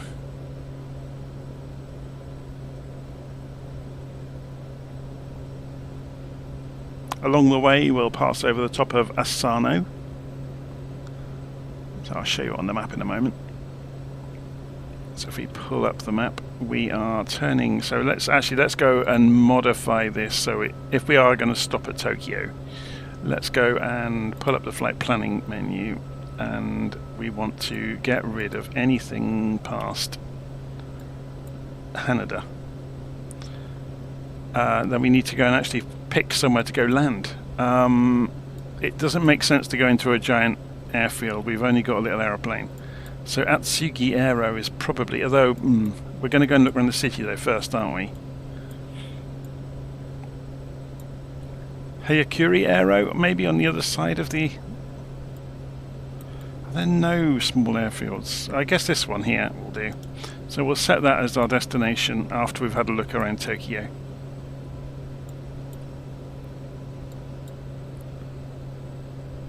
So based on that, I need to go and copy this, take it into Volanta and edit the route and put a text route in. Save route. So we're only going as far as Tokyo now. And we'll save our energy. So I was going to show you the map, wasn't I, of where we were going to go next. So let's get rid of the plan out of the way. I need to change the details of the YouTube video as well, don't I? I'll do that afterwards to tell it that we're only going as far as Tokyo on this particular route. So yes, you can see we're just about to leave Okayama behind and go past Himeji on the way and in towards Osaka and Kobe and Akashi. So let's leave this out on the outside view so you get to see the wonderful scenery out here. Both where we're going and where we've been. And I'll make this map smaller. I'll put it up in the top corner.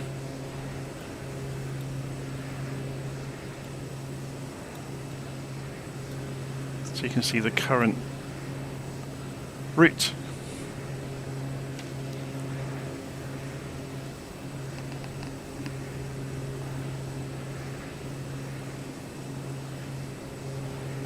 So, there's a comment in the live stream. Have I got any videos on the Black Square Analog Caravan? I think I have. When it first came out, I think I covered it. And I was just thinking about it because I downloaded it yesterday to reinstall, because this is a new install of Flight Sim. I've been adding aeroplanes back in bit by bit to cover them in videos. So over the next few weeks, I will be going back and re-looking at a lot of those Black Square aeroplanes because they are fantastic.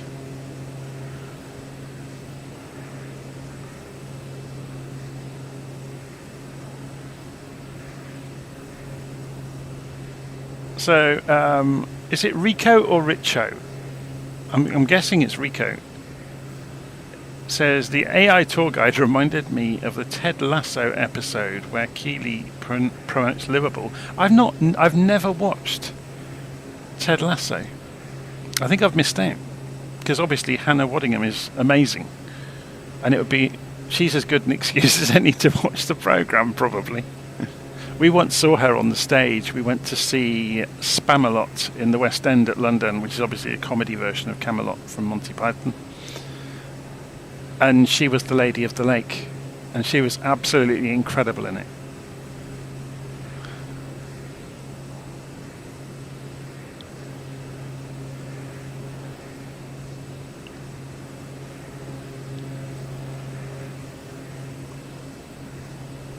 I seem to remember in the first half of the play, she had a significant part as the Lady of the Lake, and as it broke for the end of the first act, then, and for refreshments, she did a song at the end of the first act where she hadn't been on the stage for quite some time, and the song was called "What Happened to My Part."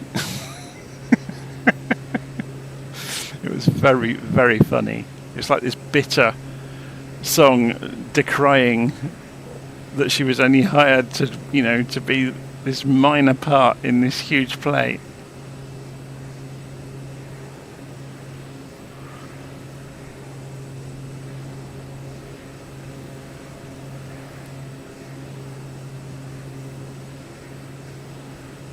So on the approach in towards Tokyo a bit later on, we will be doing a close pass of Fuji, which would be quite interesting.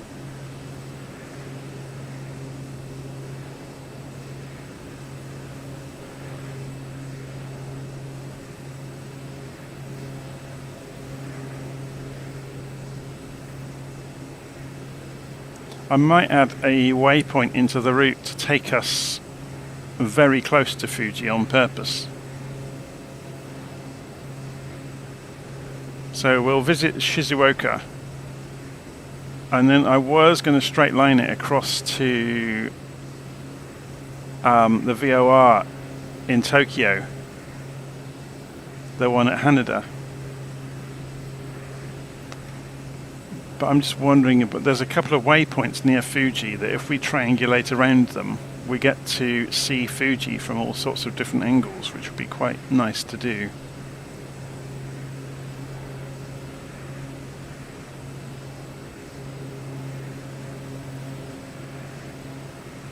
Yeah, so maybe we do that. We could arrange that now, couldn't we? So, looking at the map.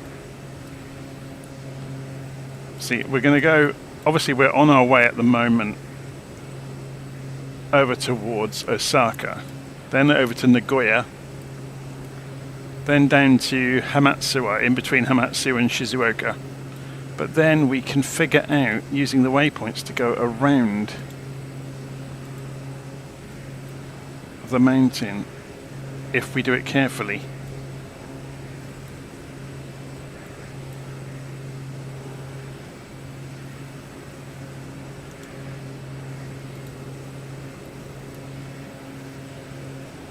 So the only thing that worries me about doing that is the elevation profile.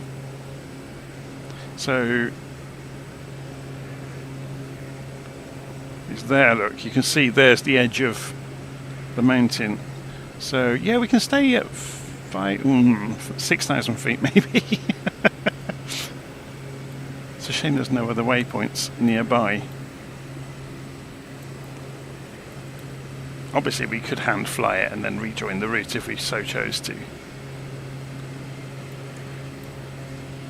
So maybe we'll look at doing that. If we put those two waypoints in between Shizuoka and the Haneda VOR at Tokyo. Should we have a look at how we might do that in the aeroplane? Seeing as we can. So we got the flight plan here, and there's the route. And we need to reprogram this anyway, because we're not doing the later legs. So there's the Haneda one. This one here, we want to go menu and delete. Will it not let us delete a leg? Or is it down the far end? Nope. Clear.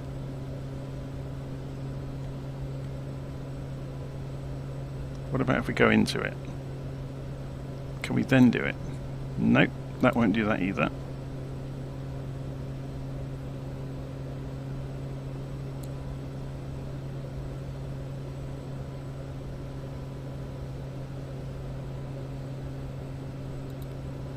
Of course, the clear button has multiple. There we go. I forgot the clear button has multiple uses in the G1000. Just took me a while to remember. So then we're just coming into Haneda. And then we want to put our new airfield on the end, don't we, that we're aiming for, which is RJTK. So our destination now is not RJSA. It's... Oh, do we have to actually clear it off the route? Clear, enter.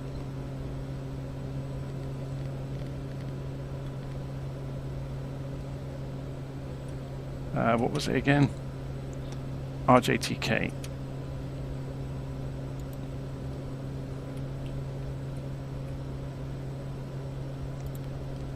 And we don't need to worry about a runway until we get there. So, we were going to insert some extra waypoints, weren't we? So, in between SZE and HME, so down here. So if we roll this, we can put another one in. If I can sort my screens out, we want to go via Bivet and Hackney. So Bivet, there it is on the map. Enter.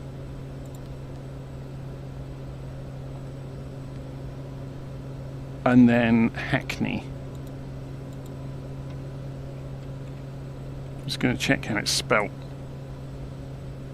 Any.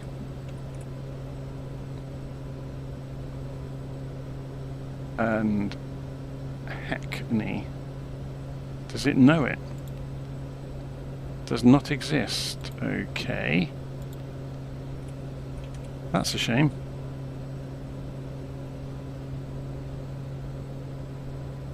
So are there any others? Siona might work. So let's go back up here.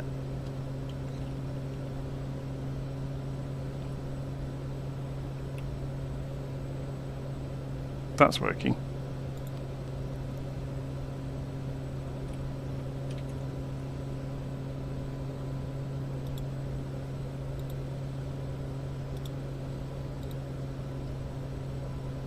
So it just lets us do that deviation, and that lets us stay at 5,000 feet, which is quite nice. Although we do get alarmingly close on that far edge, so maybe we will raise another 1,000 feet when we're a bit closer. So flight plan can be closed again. You can see we're heading in towards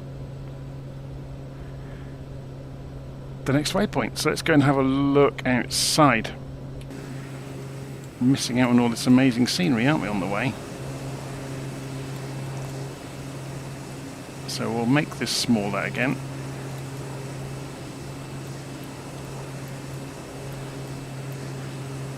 Coming in towards Osaka. So this is Himeji. Kobe is just ahead of us.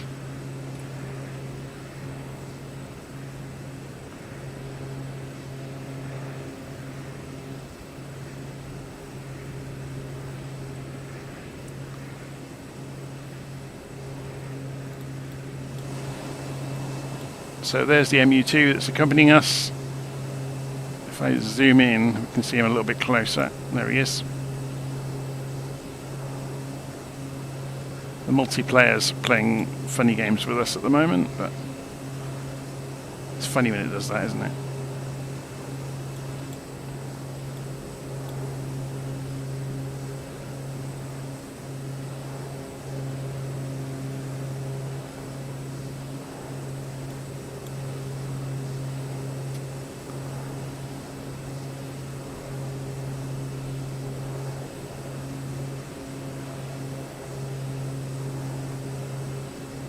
Looks like he's doing a security sweep.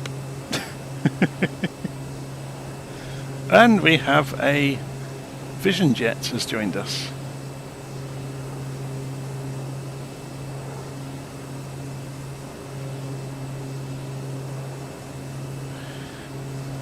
I ought to check the fuel, didn't I, and keep an eye on it. We're down to about half the fuel we took off with. So far we have covered, I'm just checking, it's going to be dodgy, isn't it? Whether we'll get to Tokyo or whether we'll have to stop and refuel. The wind is gently behind us, but it's not much. And down at 5,000 feet it probably isn't ideal. Should we go and climb up to 10 and stay up at 10 for the rest of the way?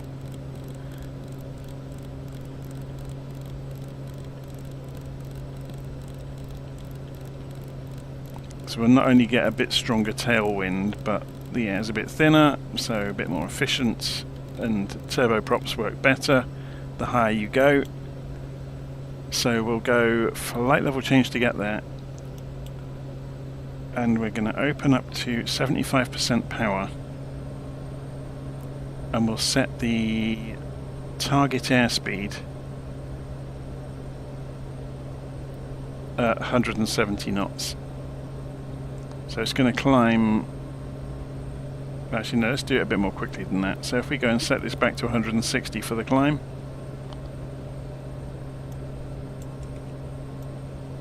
So it's taking the airplane up another 5,000 feet just to get into the thinner air to be a little bit more efficient and maybe go a bit further on the same fuel.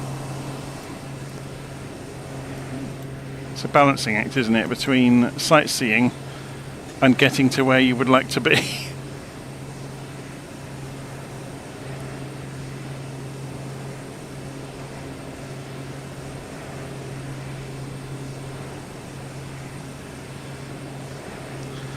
So, Nev Haycock says, do you think the day will come where Flight Simulator will run at its very best like it does today on a top-end PC but on a gaming console? No. There's not for the answer you might expect. The hardware is obviously improving all the time, but I think, and this is only me thinking this, I don't think us each running these things on hardware at home is going to last for too much longer. And by too much, I think maybe 5 to 10 years.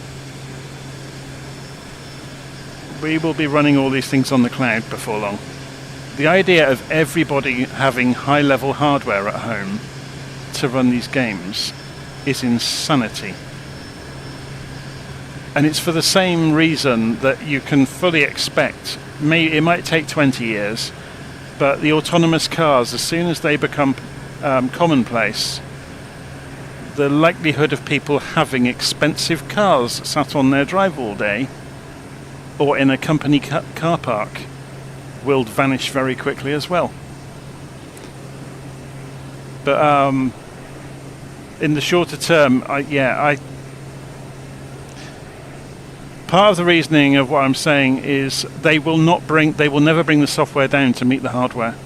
The software is going to march on to the best hardware possible in a given epoch. Obviously the hardware in the consoles is going to continue to get better, but there will be a switching point where you're going to run it in the cloud and you will just stream it to your whatever your visual device is. And yes, you'll be able to have peripherals that plug into it.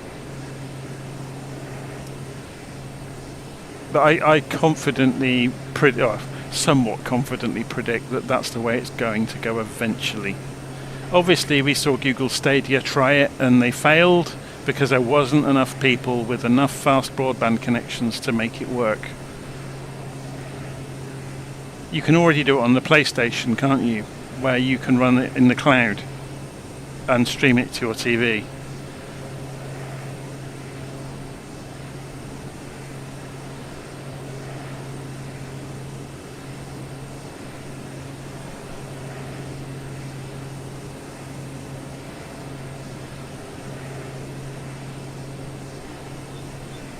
I think it's mad that so many people, or to be able to play a particular, or to use a particular piece of software, you have to have industrial grade hardware. It's for the same reason it's mad that every house that requires transport has to have their own vehicle. I think maybe, and this may be completely wrong, but I think in another 50 years' time, people will look back at the 150 years we've just had and just smile about the rabbit hole we went down with everybody owning vehicles versus going into some app or other and saying, I need a vehicle to get me from A to B, and it turns up outside a few minutes later. That is coming, whether people like the idea or not. That is coming, and it will happen to haulage first. So the Amazon van or drone, whatever you want to say it's going to be, that's going to happen really quickly. Or just moving livestock around, or whatever heavy goods are, where they use freight trains and things at the moment. That's going to be automated trucks really quickly because they can run 24/7. They don't get tired and they don't make mistakes. Yes, the software might have mistakes in it, but that will only improve. The sensors might make mistakes. That will only improve. The hardware will fail. It will only improve.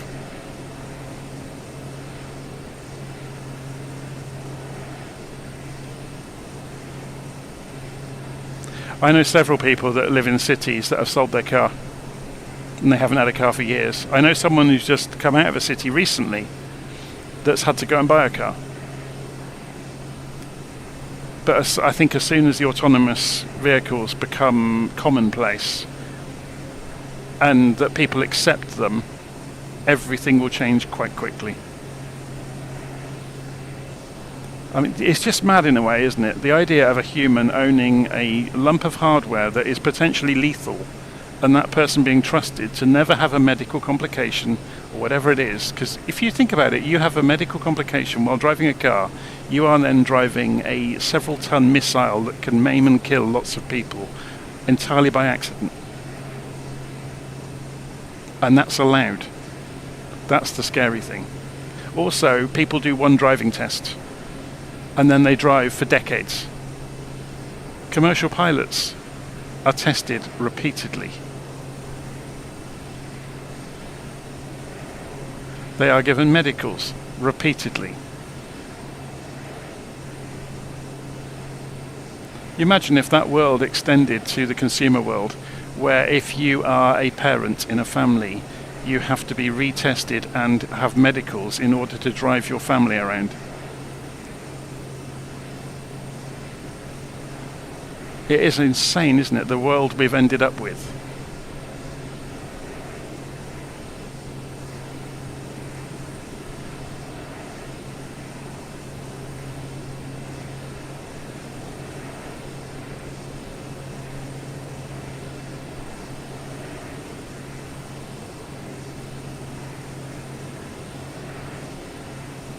There's a race car track down here, look. Or, no, it's probably a horse racing circuit, isn't it? To be that wide.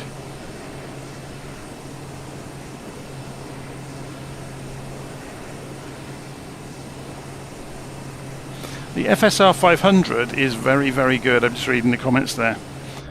It's kind of predictable, but everything's really nice in it. So it's got some lovely stuff in the tablet, which we haven't really looked at. Let's go and have a look now. So you've got the status of the aeroplane. So I only installed it, I installed it with the new install of the simulator last week, but I hadn't flown it. So apart from doing the checklist this morning, this is the first I've really seen of it. So we've got our flight plan. We're not going all the way out to the far end now. We're stopping at Tokyo. But we can see the plan. You've got Navigraph charts, which unfortunately it doesn't have a map option, or does it? Can we lock onto where we are? No. So we can't just have a scrolling, unless I'm just have to come out of here. Pinned charts. No, we can't have a scrolling map, which is a bit of a shame. You can only show the charts with your position on them. You've got the status of the aeroplane with fuel levels, passengers, and so on and so forth. Maybe I did put some passengers in. I didn't think I had. Cabin comfort. So you can play games with giving people cups of tea and stuff like that. Oh, that's how you do the table. I get it now. So if we go and open the table up, we can then go and say we'd like a cup of tea. Oh, we have to go and serve coffee. And there it is. Oh, that's brilliant, isn't it? I mean, it's a total novelty, but serve snacks. Organise pillows. Look at this. Oh my word, that looks quite tasty. So we've got a croissant and some of those annoying biscuits they sell all over Europe that come in all sorts of shapes and colours that don't taste really of anything. And a nice cup of coffee.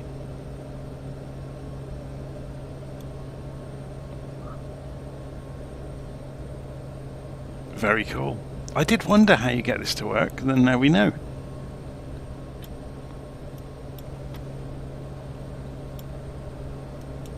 So I haven't actually got any passengers, but I think it has wants and needs simulation with the passengers as well, where you can get satisfaction levels. So, and they might complain it's too hot or too cold and all the rest of it. You've got status around the aeroplane. I'm not sure if you can do this while you're in the air. No, you have to be on the ground to go and inspect the aeroplane. All sorts of realism. We haven't got them turned on just for this quick flight. I have managed to break the generator this morning while I was, because obviously I was sat in the wrong status for a long time while I was writing up instructions. I managed to break the aeroplane, so I turned most of it off. There's various FAQs, so where can I get the documentation, and there's lots of QR codes in there to go and get the docs for it, but you can just search for them online as well. Yeah, look, my airspeed indicator isn't working. Well, that'll be because you've frozen your pitot tube, won't it? There's lots and lots of options. You know, obviously unit measurement changes, and you get to have cars pull up to the aeroplane. You can put a red carpet out as well. It's all sorts of things. You can have, so camera actions for when you operate the flaps, where it puts like an inset camera very quickly to go and show you the action happening. It's very good. Ooh, I didn't know I could do that. I just managed to rotate the... I thought I did. The, maybe I didn't. I thought I managed to move the tablet. Anyway. All of the breakers work, by the way, because I had a couple of them pop this morning while I was trying things out, and I had to go and push them back in. 38 degrees. Yeah, I haven't actually turned on the air conditioning. Should we go and see how that works?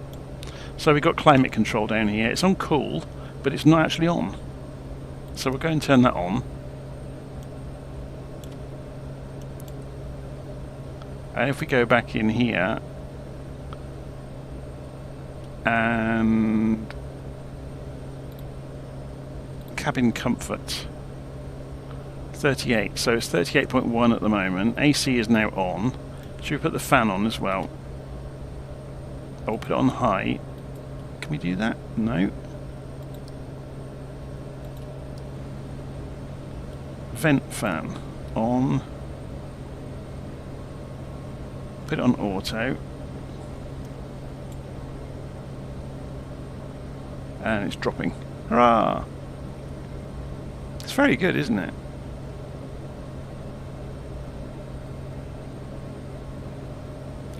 Okay, where's the post-it notepad? Who saw that? Can we write post-its?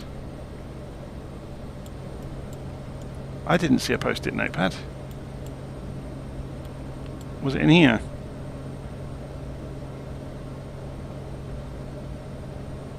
No. On the plate. I think you'll find that's butter for the croissant. It's not post-its, it's butter. I've forgotten what you call those biscuits. They had them everywhere when we visited Prague in the airport. It was just mad.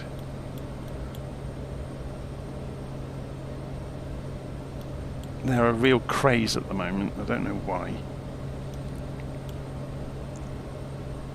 Macarons, that's it. Yeah, every other shop had them.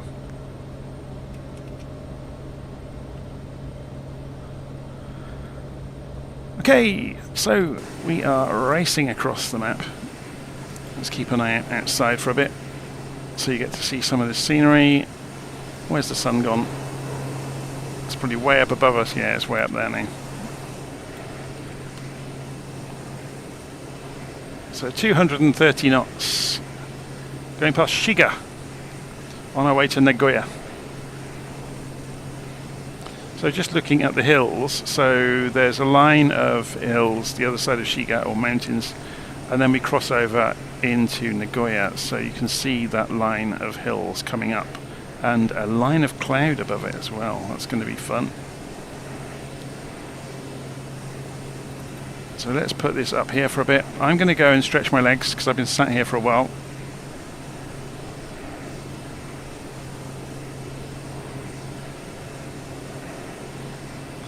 So what's overblown about cloud computing? Everything I do at work is gone to the cloud. Every company in the world is moving all their stuff to the cloud because, yeah, why would you invest in hardware that will become obsolete? Running software that will become obsolete when everything in the cloud gets updated all the time, transparently to you. You don't need to worry about it. It's something you don't have to manage anymore. I think it's a fantastic improvement going to cloud computing.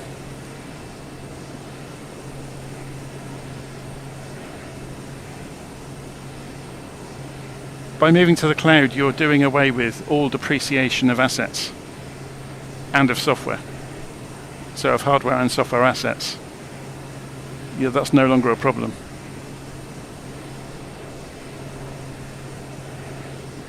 managed services in the cloud, especially with computers, mean that you're never going to get degradation of services either.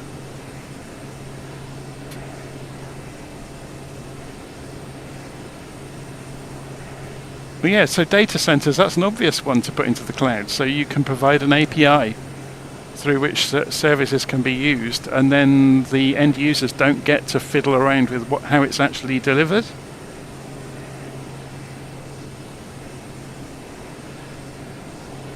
Anyway, I'm not going to get into an ideological argument about it. I just see lots and lots of benefits about using the cloud.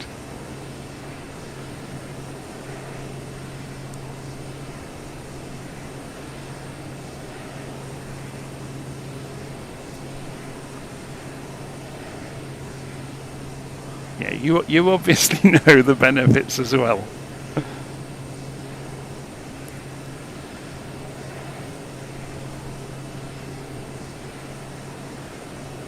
Yeah, Azure's very good.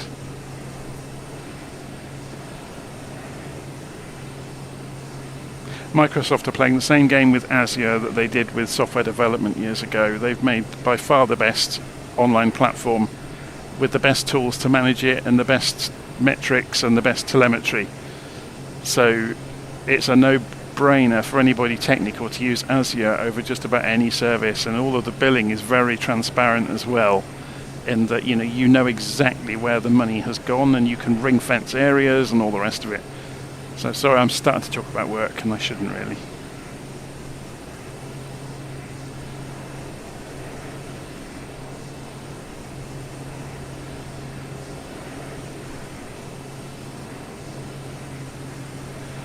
There's been a lot of just reading what you're saying there about on-site for hosting, or what you're really talking about is geographically controlled hosting, isn't it? But there's been a lot of work on that, because obviously national security has driven that. So in order for governments to go anywhere near the cloud, they need to be able to guarantee that their data is not transferred across country lines. And so yeah, there's an awful lot of work has gone into that. So obviously you've seen yourself when you're provisioning in Azure, you can specify the region that a given service is within. You do need to be really careful though, because particular features of particular products go flying off around the world to make them happen, as you probably know.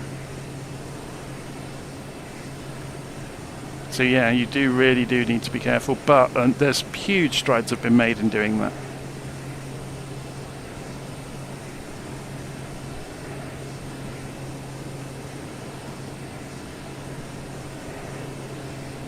It is kind of wonderful these days, though, to spin up a database in the cloud that has unlimited capacity. And you're not even spinning up a database, you just say, I want some tables, please, to put stuff in. And you don't really care anymore about what's happening in terms of, well, it's not even disks anymore, is it? But, or even, you can scale things horizontally to handle load completely transparently to the service. You just see the money go up if you hit the tier that you've specified.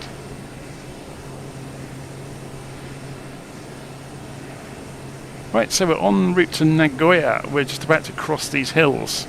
Hopefully we are high enough at 10,000 feet to cross them. It looks like we're plenty high enough. We've got some missing scenery over here, look. It's gone pixelated in the hills. There's a stripe of it, or a square. There's a missing square in the textures. Over this side it's all fine, look. There's another one over there. Oh, it's just updated. I wonder if... It's interesting, isn't it, how sometimes you get a missing square at a given range. As we're getting closer, it's replacing it with data.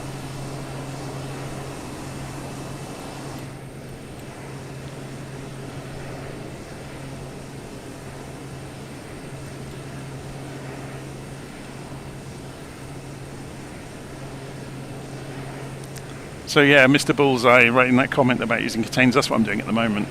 Writing web applications as containers and deploying them. I'm not going to get into it here though, because it'll bore everybody else to tears probably.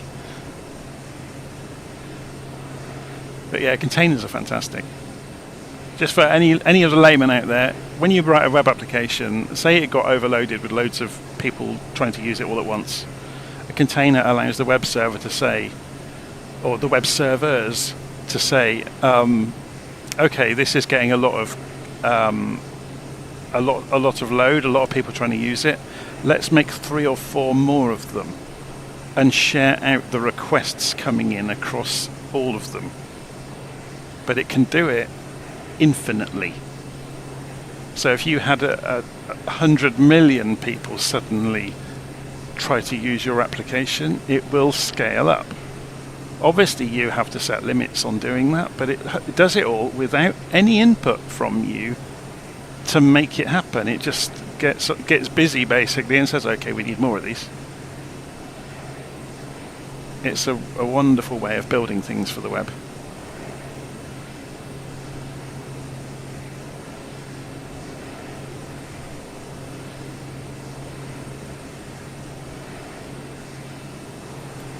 But yeah, as I said, you have to be careful with setting the limits on it, because obviously it could be denial of service attacked and it would soak up the denial of service attack and then you get the bill for hosting. Anyway. Yeah, that square really stands out, doesn't it, in the landscape where there was no texture. So we got some clouds. That's a shame, isn't it? We've had quite clear weather so far all the way. So coming in towards Nagoya, and then we're going to go back down towards the coast before coming back up to Fuji. So down to Shizuoka, back up to Fuji, and then into Tokyo. But Nagoya first. I think we might be a bit clouded out of seeing Nagoya. Should we have a look on Navigraph with the weather? So we are all the way down here now. Yeah, you can see, look, the weather is pretty awful. So that's at 5,000 feet. 3,000.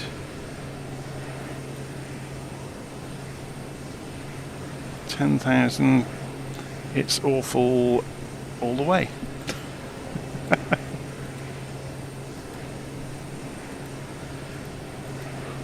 Oh, okay, only the cloud cover's updating. The radar plot is at any altitude. It's not altitude specific.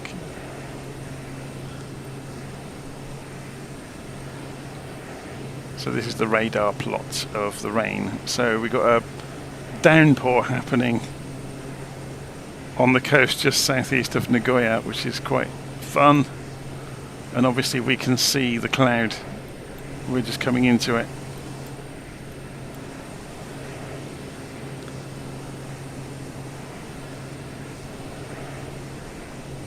I wonder what the cloud base is. If we got ATIS from one of the airports, they'll tell us, won't they? So RJNG. You can find out on Navigraph. So there's RJNG. So if we open up the airport and go to its weather report, we can see the clouds. Few clouds at 2,000, broken at 3,000, broken at 6,000. So you'd have to get below 3,000 feet, which would not be fun.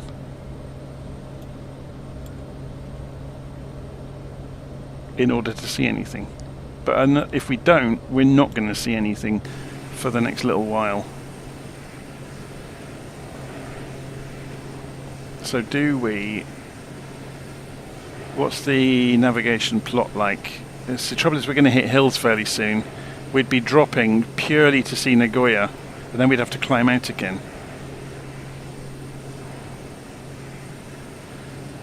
I'm going to stay at 10,000. Can we see Fuji in the distance yet? Not quite. Where would it be? Just off of the right of our nose. It's out there somewhere. Surprised we can't see it.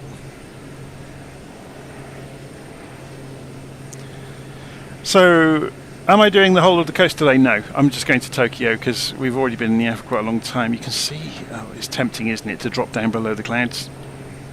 Should we drop down to 5,000 and see what we can see? So if we go Although, how are we doing on fuel? I think we got plenty.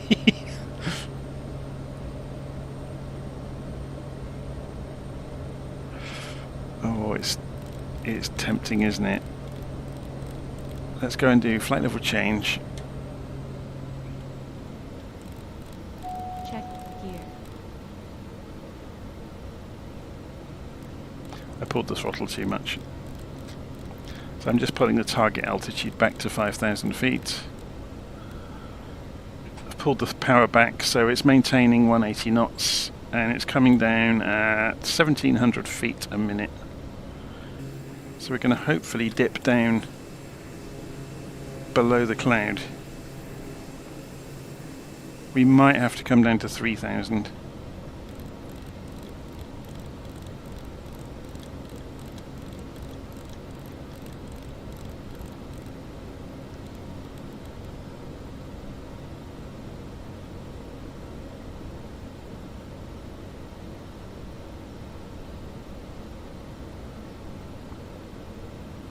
So coming down at 2,000 feet a minute.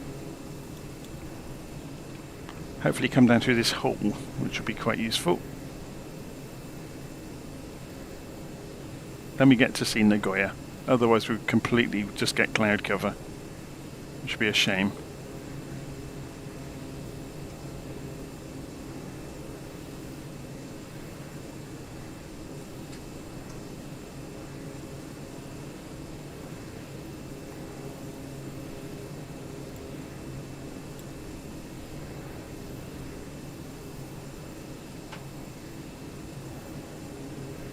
Saving a little bit of fuel as we descend, but obviously we'll burn it on the way back up.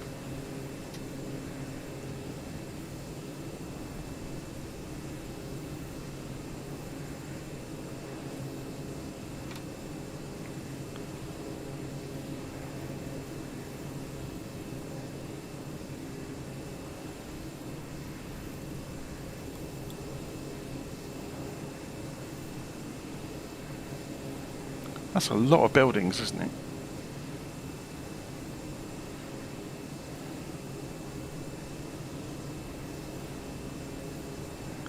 You know, it's just struck me how smooth this has become with the 4090 card and the increased RAM. We're not seeing certainly on my side, I'm not seeing any stutters at all. I'm not sure what's coming out of the other end of YouTube, but it's looking very good.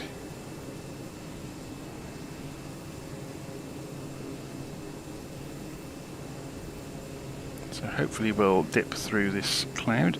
So we're turning over downtown Nagoya.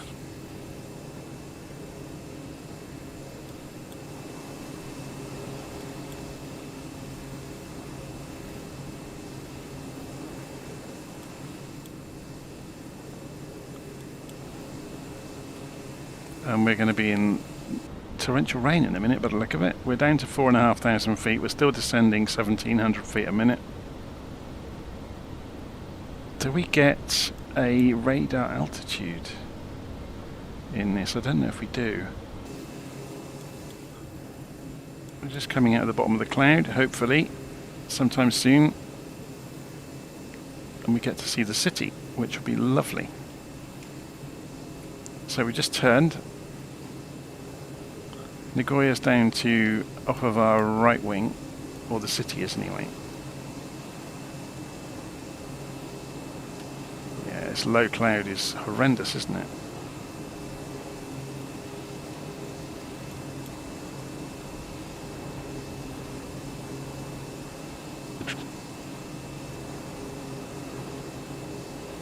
And I think we're just coming out of it and we're levelling out. So I need to get the power back on.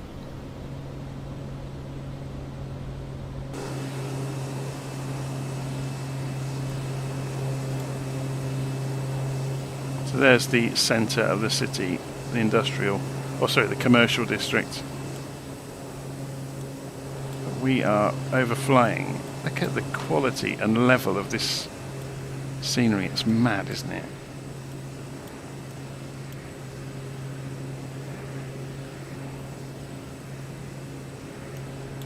Just stretches on and on, millions and millions of people.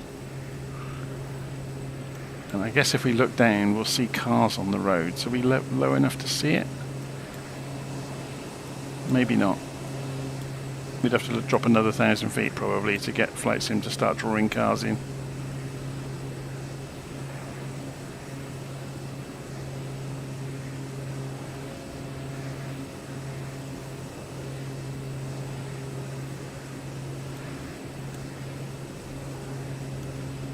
So as I said, there are hills coming up, leaving Nagoya behind.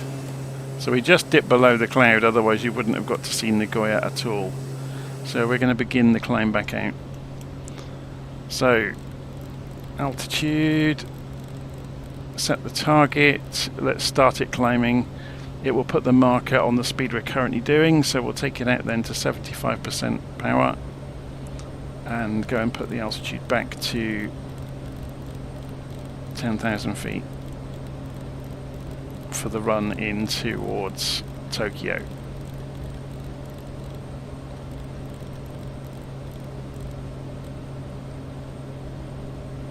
So we're going to lift ourselves back into the cloud. Hopefully we'll get up through a gap in the cloud. We might be lucky.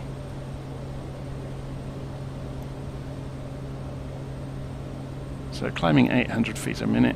We can push it on a bit more. We're nowhere near max power. There we go. We've just pushed on the torque level on the propeller, keeping it within limits.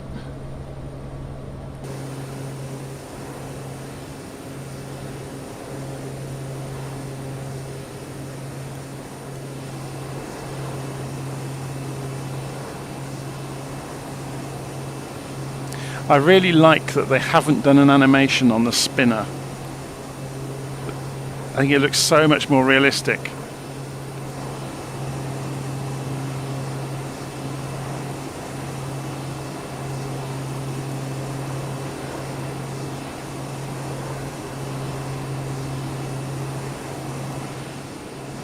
So are we doing a diversion? We are doing a diversion to Fuji. I programmed it into the flight plan a little time ago. So we are going up and around Fuji to have a look at it. Whereas, yeah, where we were previously, straight lining it over towards Tokyo from Shizuoka, we're now going to go up towards Fuji, which we should be able to see, but the cloud's in the way, obviously, isn't it? So we're climbing 1,200 feet a minute. How are we doing for fuel? We got it's getting a bit low, isn't it? 244. Burning it at 346 per hour. If we say 170 knots, how far have we got left to go?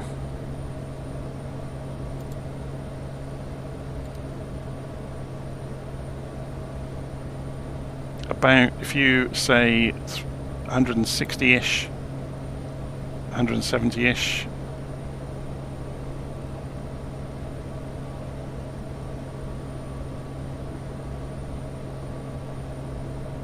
As long as we maintain this speed, we'll just about make it to Tokyo. I can cut back the fuel level when we get to 10,000 feet though. Or cut back the power, sorry. And we'll just cruise along quite happily at a lesser rate, and that will save us quite a lot of fuel.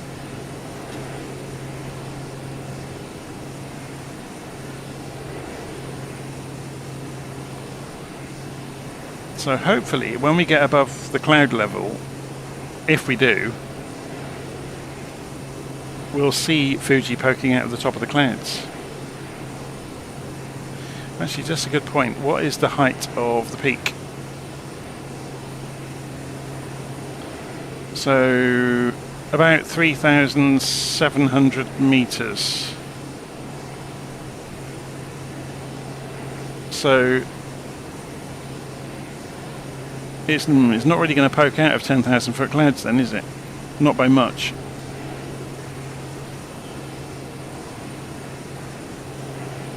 It's not going to be a significant mountain sticking out at 10,000. It's going to be just the peak pointing out. So we're at 7.5, just coming up and climbing. So Rico's had to land for fuel. He will see us later.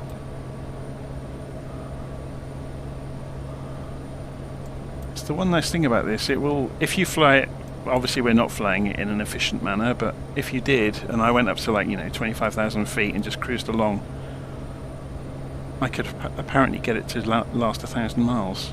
But obviously we're sightseeing and climbing and descending, and so we're not going to go for 1,000 miles. I haven't been using the head tracking, have I? But switch it back on quickly. Makes it appear a bit more. Be good if you had like Paddington Bear mode, where you could go and eat the croissant, wouldn't it? Or put it under your hat. Oh no, where's the food gone? Can we get some more? Passenger comfort. Can we get another cup of tea or coffee? There we go. And we want another croissant, please. Serve snacks. Perfect.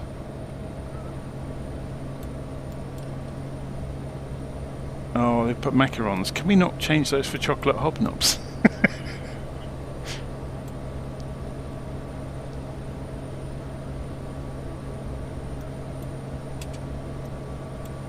I think chocolate hobnobs would be much more sensible. So where are we? Coming up for 9,000 feet. Another 1,000 to go. I think we'll just about be able to see above the cloud level when we get up there. Maybe, with a bit of luck. So you can see there's Fuji with the sector around it to stay away, which we're going to cross into.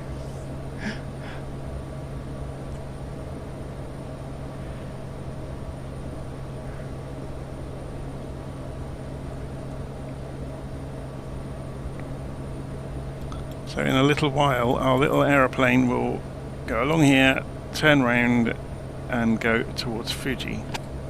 So before we get there, we're going to go and see Shizuoka.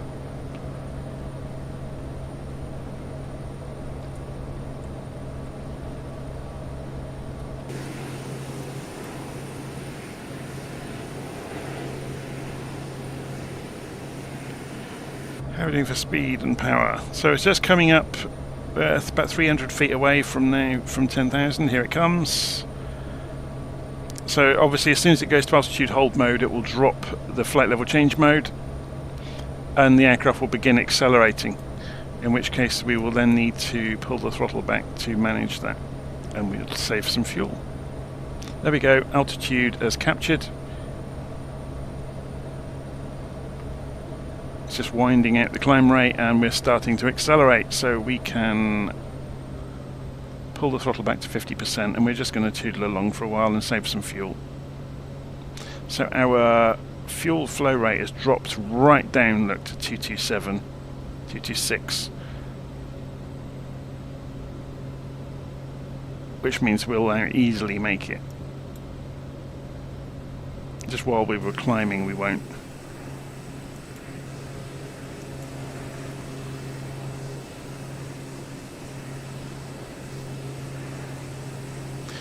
So, I'm being asked, have you tried to do the Miami to Ibiza challenge in Volanta? No, I haven't done any of the challenges in Volanta, as far as I can remember. I ought to go and have a go at a few of them, I suppose. I'm looking forward to having a look at the career mode in the new simulator when it arrives. Try and knock out as many of the badges as I can. Should be good fun.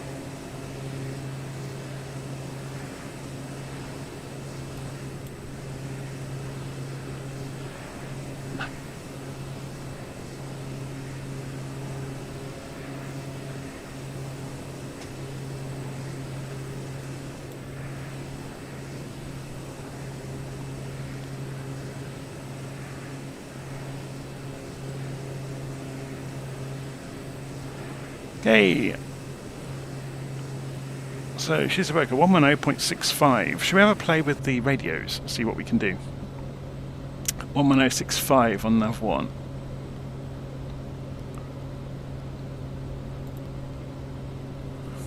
So can we go in here and pull up the DME?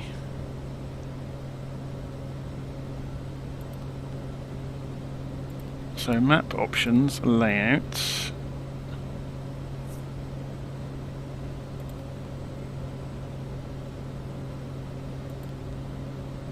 It's cool, isn't it? Some of the things you can do with this. Does this not let us have the inset? Oh yeah, it's PFD options, isn't it? There we go. So we can have DME showing. Can we show? Oh no, it only shows one of those. So we can show the wind though. Is it option 3 that gives you? Yeah, it gives you the vector and the speed. It's very cool that you can have all these options.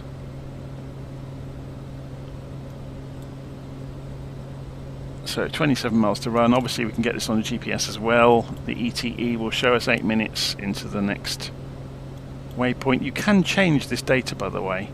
It's hidden away in the options, but you can do it.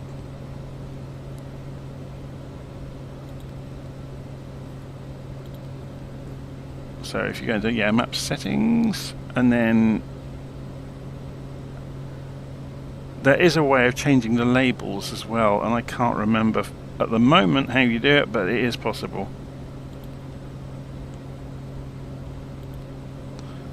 Have they put the engine details in?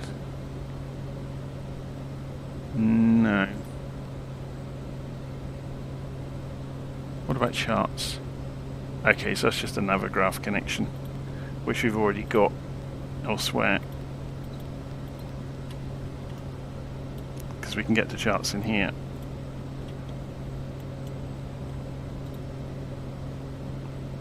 That's the map I was looking for earlier. So we can have a route map. Very cool. So this is using OpenStreetMap. That's why it's got the Japanese labels on it. Oh, that's a shame. Do they not allow us to have the... Oh no, we can use Navigraph. Brilliant. So yeah, normal map, that's OpenStreetMap, which uses international place names. So Navigraph VFR, that's quite cool. Can we switch between day and night time? Is that it? Yeah, that's better.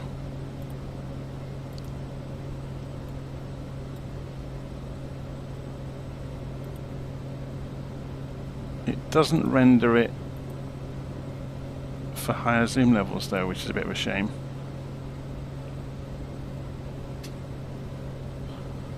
Oh no, it just takes a while. That's okay. It's obviously doing it as a background process. So our Navigraph route doesn't have the waypoints on it. So what we might have to do is go back in... Did we change this? So after SZE, we want to go and insert Bivet. After SZE, add. And then there was another one down here on the coast, wasn't there, that we inserted? I'm going to struggle to remember where it was now. Siona, which is southwest of Tokyo, so it's over here in the ocean somewhere. Why is it not showing it on us on the map?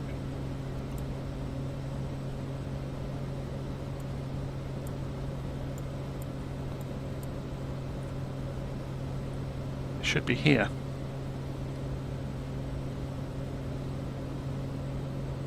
Where's the waypoint gone? And this is just not on Navigraph. No, it doesn't look like it is. At least that's better than nothing. The thing we want to know now is, will this update? I don't think it will. What you'd have to do is... Oh no, because this is using Simbrief probably to overlay onto the Navigraph map. Maybe. Unless we just have to come back out and come back in. Nope, it hasn't updated.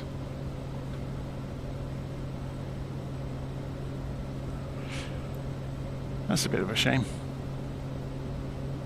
But you can see Fuji there. So we know we're heading for Bivet and then down towards the waypoint that isn't there. We could use Laxas, couldn't we? But that's kind of backtracking on ourselves almost. Yeah, and it's going out of our way.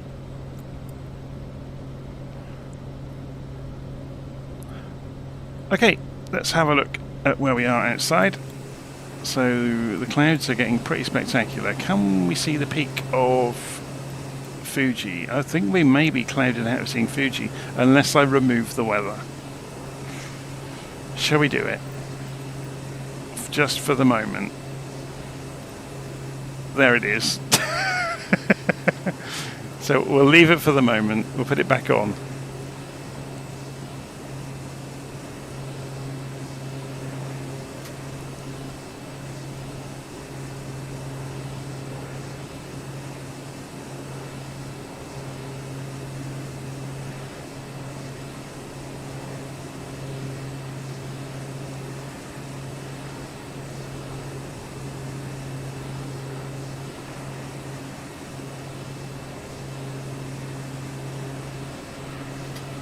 Okay, I'm going to go and stretch my legs, which I promised to do earlier and I haven't done.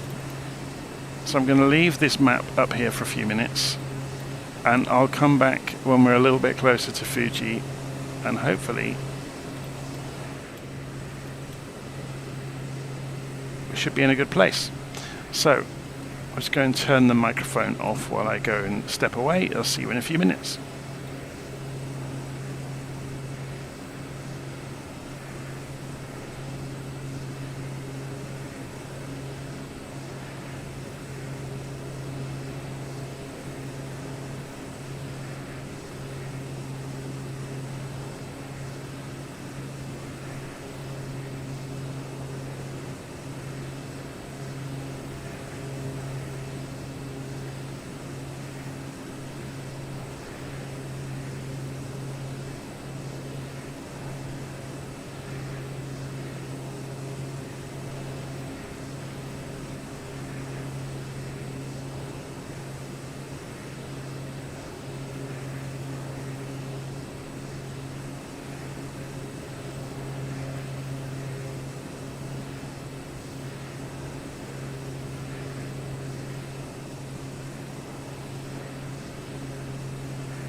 Okay, we can see Fuji in the distance.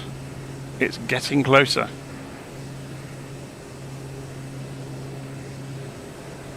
So I am at 10,000 feet at the moment. We're only doing 160 knots. Should we push on a little bit?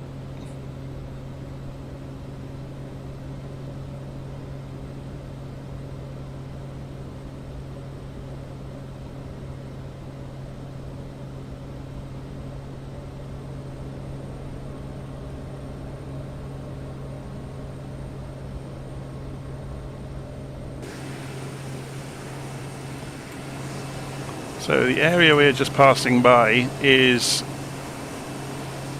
where are we? Shizuoka, as we said earlier.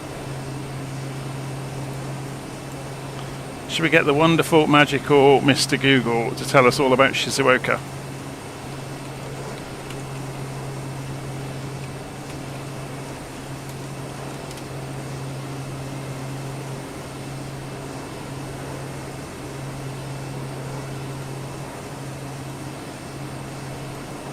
Shizuoka, a land of green tea and surfers.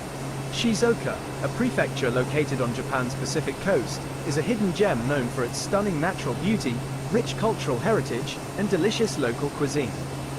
Here's a glimpse into what Shizuoka has to offer. Natural beauty. Mount Fuji. The iconic Mount Fuji, one of the most recognizable landmarks in Japan, towers over Shizuoka. Its majestic peak and serene beauty attract millions of visitors each year. Izu Peninsula. This scenic peninsula, known for its volcanic hot springs and rugged coastline, is a popular destination for outdoor enthusiasts. Explore its beautiful beaches, hike through lush forests, or relax in a traditional onsen. Japan Alps. The southern Japan Alps, a mountain range that stretches through Shizuoka, offer breathtaking views and challenging hiking trails. Cultural heritage. Nihondera Park. This sprawling park, perched atop a hill overlooking Suruga Bay, features a variety of attractions, including a cable car, a botanical garden, and a planetarium. Tea fields. Shizuoka is famous for its high-quality green tea production. Visit a tea plantation to learn about the tea-making process and enjoy a traditional Japanese tea ceremony. Traditional crafts. Discover the region's rich cultural heritage through its traditional crafts, such as pottery, lacquerware, and swordsmithing.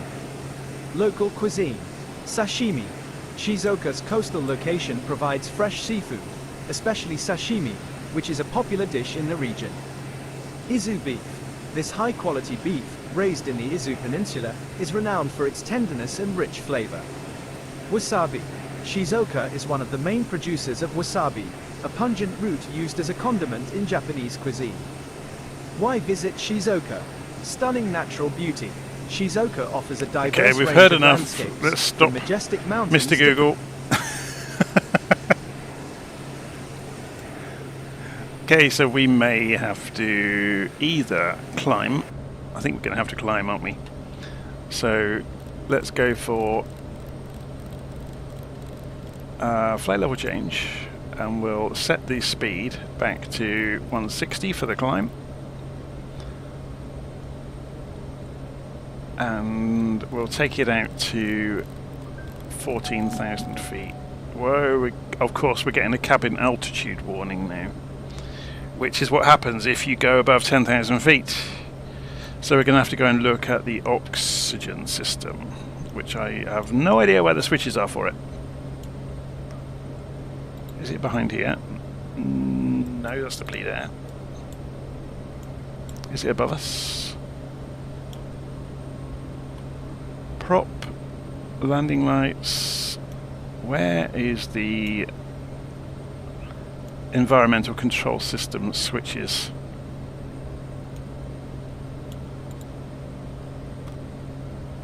No, that's just the keypad for the... Who knows where the buttons are for it? Am I being blind?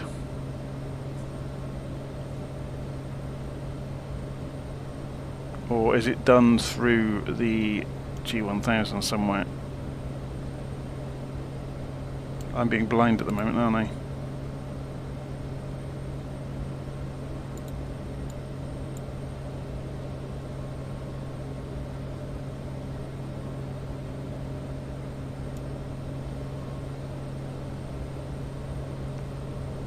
This will turn into a warning at 12,000 feet, I think, instead of an advisory.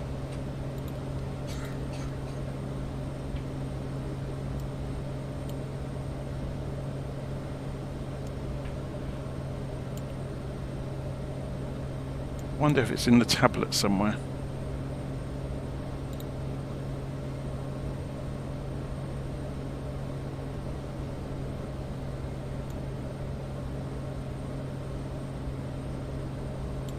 We're down to 0 centigrade in the cabin. Oh dear.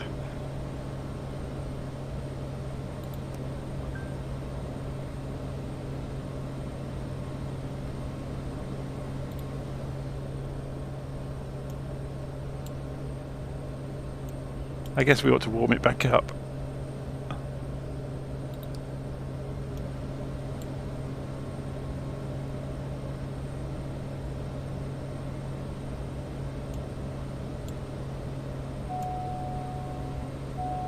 Well, there's the mountain anyway. Yeah, we're getting warnings now because we've gone beyond 12,000 feet.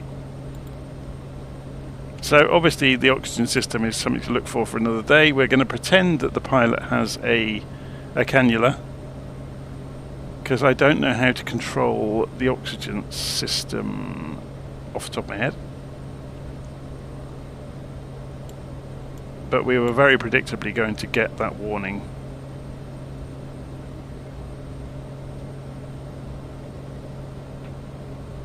So we're reaching cruise altitude.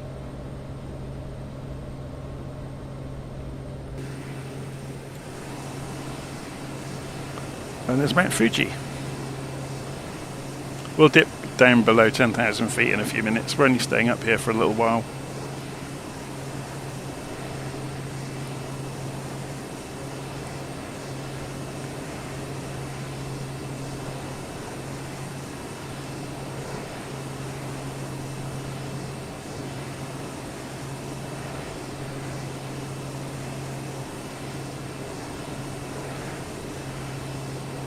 So rolling cache, I've got it switched on at the moment, but I haven't. It's just purely because I haven't switched it off yet. I have never used rolling cache in the past because I've always had a fast enough internet connection to not have to worry about it.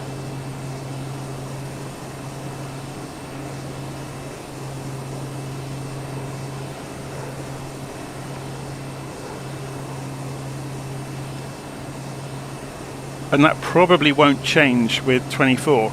Although the advisories from Asobo said that Flight Sim 2024 will need 100 megabit to stream everything at ultra level, I've got a 500 megabit internet connection. So I may be waiting on their servers more than anything else. I don't know. We can only wait and see, can't we?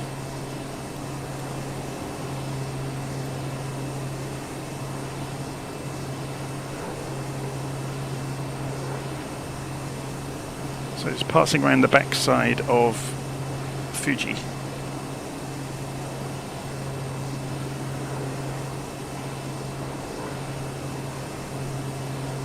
Then we're going to turn back around and go down the coast to Tokyo. I thought it would be a nice diversion to come out to Fuji and have a look at it. Here we go, look, the plane's turning on the autopilot.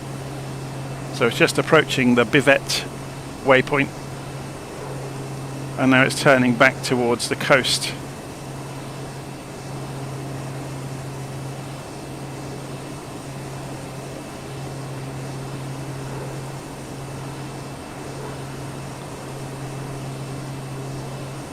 So there's a waypoint just off the coast by Hadonow that's not in no, it wasn't in Navigraph, was it?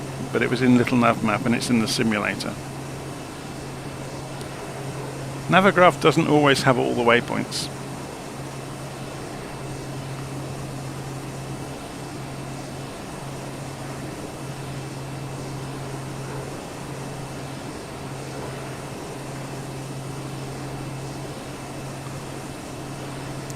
Ought to keep an eye on the fuel levels while we're here.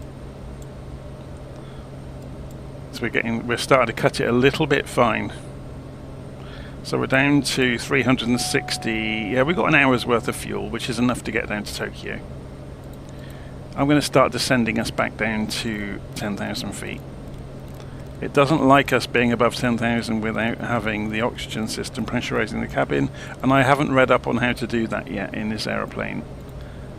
So we're going to stop it from warning us by descending, and we're going to start descending by pulling the throttle back. So when you select flight level change, it sets an airspeed marker to your current speed, so then when you reduce power, the aeroplane will descend based on that reduced power setting.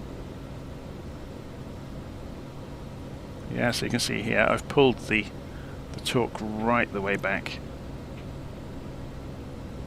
and that's allowing us to descend at about 1,500 feet a minute. When we get below 12,000, so it's no longer a warning. When we get below, or when we get to 10,000, the cabin altitude warning will go away completely.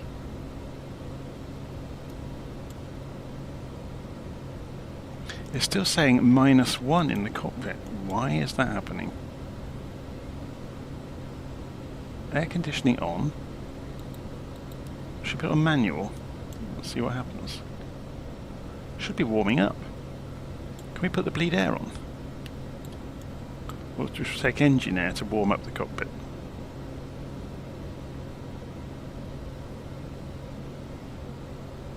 Is it going to start warming up sometime soon? Put it on as hot as it will go.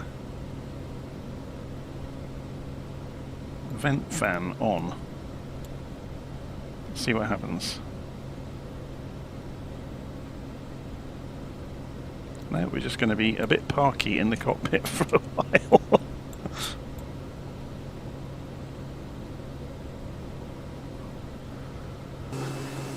Okay, so we're leaving Fuji behind.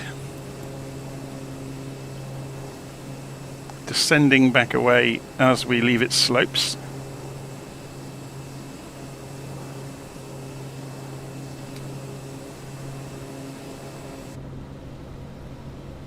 So approaching 10,000 feet again, which was our target altitude.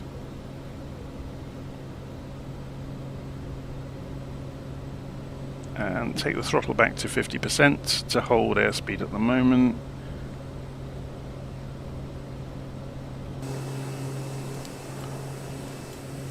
Yeah, you can see we're going into the cloud. So hopefully this cloud isn't going to be all the way down the coast. So you can see we are just coming in towards the waypoint that we set. We could shortcut this, you know. Should we do some VOR navigation for a bit of a change? We could take a radial from here directly into where we're going. So let's go and set the heading bug the direction we're going. We'll go heading mode. We'll then change the CDI mode down here to VOR, and we'll change the course. Well, we need to change the frequency, don't we? To 11220. So 11220. Switch that to active. So there we go. And then we can swing the course round on nav1 to point at it, and it will tell us what direction to fly to get straight to the VOR. And there it is. So then, using heading mode, we'll bring ourselves around to go that direction.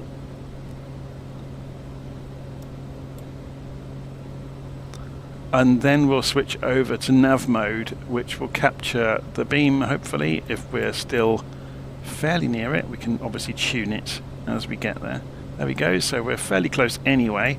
So then if we go back to nav mode now, it will happily track the VOR for us. What are we getting an alert about? An alert about nothing. Should we go and increase speed a bit then? So if we're shortcutting this trip, we can also descend back down. Oh, it's a cabin altitude warning. Let's go and drop ourselves down to 5,000 feet, and it will make it shut up about that. So if I go flight level change and pull the throttle back and take us down to 5,000 as we get further away from Fuji. Obviously the ground is dipping. I'll go for 6,000 to begin with. I'm not sure what's going on with these hills.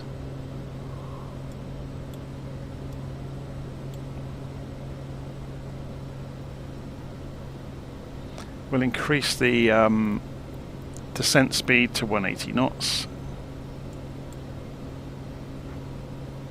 I just want to get away from these hills before we descend too far. Oh, I think we'll be fine actually. We're quite a way above them.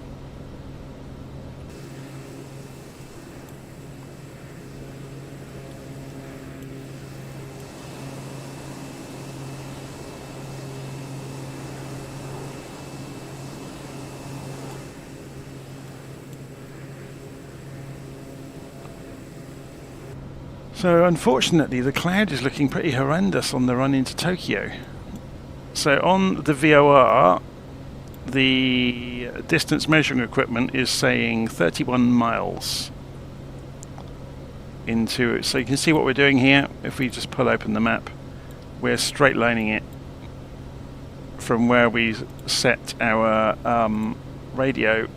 We're straight lining it into the beacon.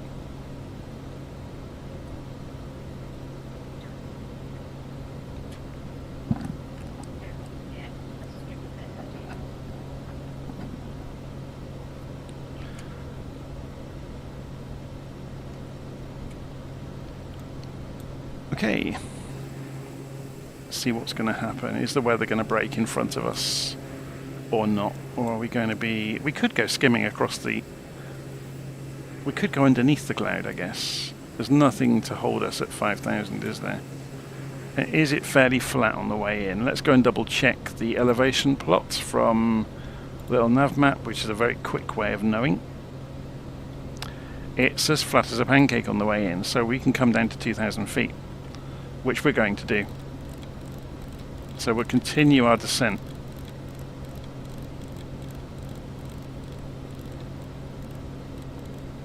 We're going to go VFR for the final part of the journey. Hopefully step underneath the cloud. So we're descending 1,200 feet a minute.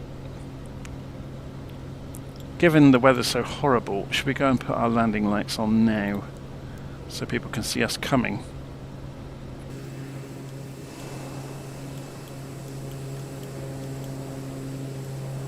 Not sure they really light up much on this aeroplane. I was expecting more than that.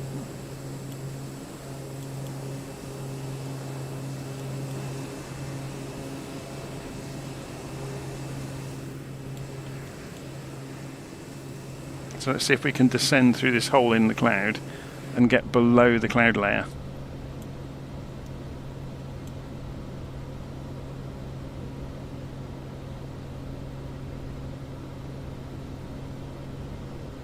Cut the throttle back a bit further, so we're down to 1,500 feet a minute.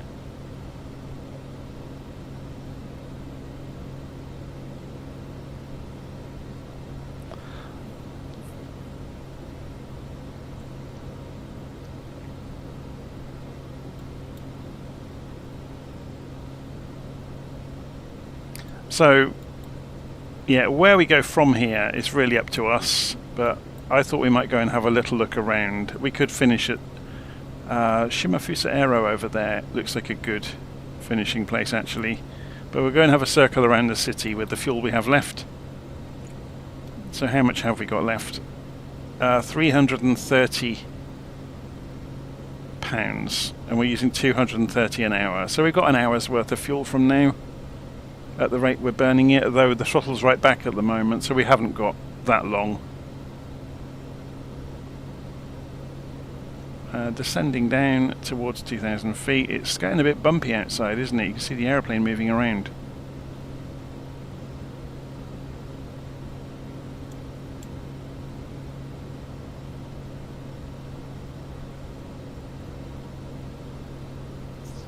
So the GPS tracker's just switched over to the next leg, even though we're using VOR. It's quite clever how it does that, isn't it? Let's go and have a look outside. We've not been this close to the ground most of the route. So there's an airfield we're just passing by. So that is Atsugi Aero.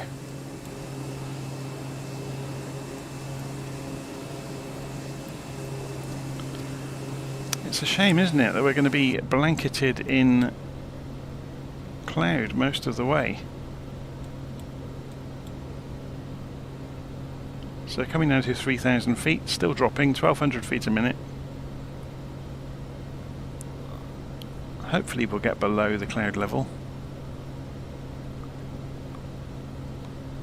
Should we go for 1,500?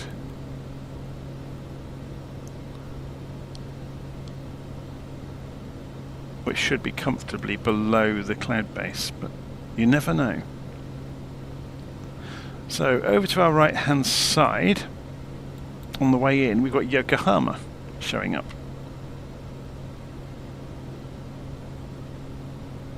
Show a look from outside. It's a bit prettier from outside, isn't it? So that's Yokohama.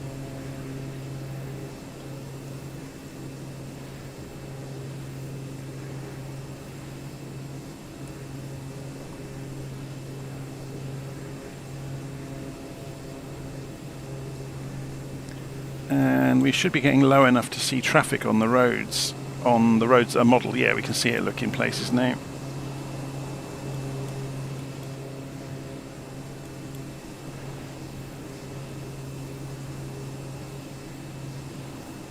Not everywhere though. Not everywhere has traffic apparently. What might be nice to do is do the approach into Tokyo in the evening, just to have the sun going down and the lights on. Oh, how light? No, it's a bit too dark, isn't it?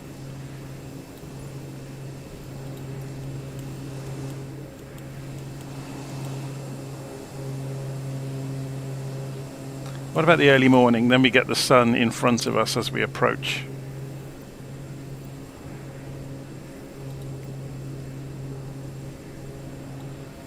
Whoops.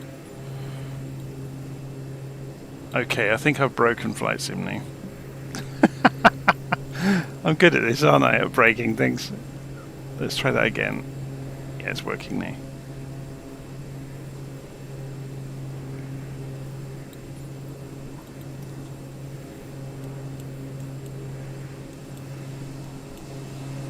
So there we are, there's Yokohama over to our side.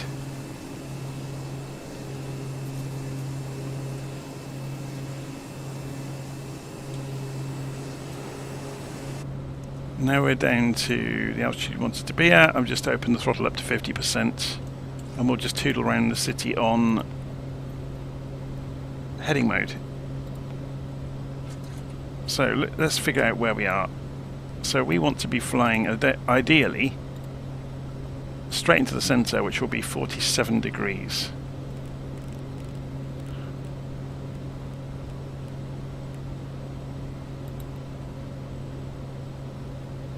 So we're just going to use heading mode for a bit to have a fly around and look at Tokyo at low level.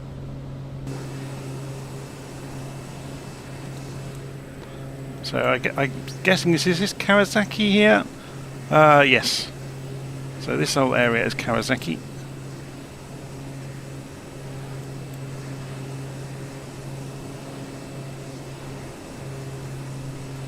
And we're going to fly off towards downtown Tokyo, which is fogged in a little bit. Some horrendous weather around. So maybe we go, for the purposes of being able to see it, we'll take the weather away and just put a few clouds on and change the time of day to make it look pretty. There we go. So we can see downtown Tokyo in front of us. This is the FSR500 for those wondering. It's really the Piper M500, but I'm guessing the developer wasn't allowed to put the Piper name on it for whatever reason. So it's called the FSR. FSReborn is the developer. They make several airplanes, and this is very, very good.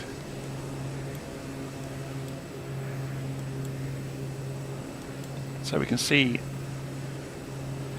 all of the houses below and the roads and the train tracks, and it's amazing, isn't it, the simulation? Absolutely stunning. So we're going to fly right through the middle of downtown Tokyo before figuring out where we're going to go land. I guess we could go manual for a while and just have an explore, which I haven't done for a while. So let's go and do that, shall we? So if I go and turn on head tracking and center us up, which might be an idea. There we go. And turn off the autopilot.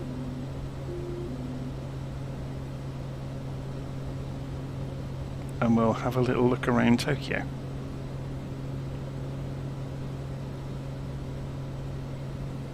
Maybe we'll raise that sun back up. It's quite difficult to see anything, actually, isn't it, in shadow? So what would live weather be like right now? About live time, it's the middle of the night, isn't it? Or maybe that might be fun for people who have not seen Tokyo at night. It is stunning in the sim.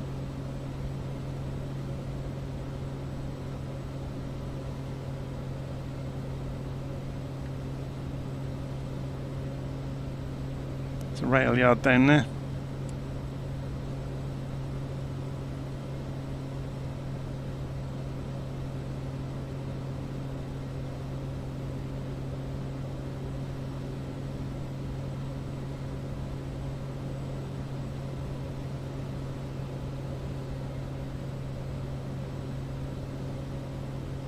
So there's the tower, the radio tower. I forget what it's called.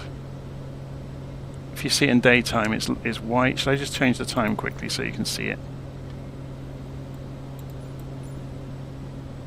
Yeah, the red and white tower. Let's put it back on nighttime for the moment, which is real time.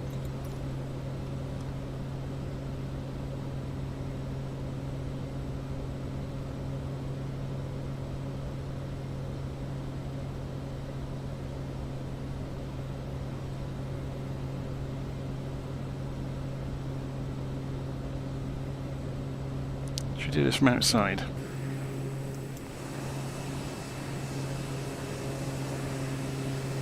Yeah, it's probably better from inside, isn't it? Let's go and scoot our view as far as we can towards the nose of the airplane. Something's stuttering. It must be this airplane that's causing that. It's not keeping up. Something about running Tokyo at night is making this particular airplane stutter. It doesn't normally.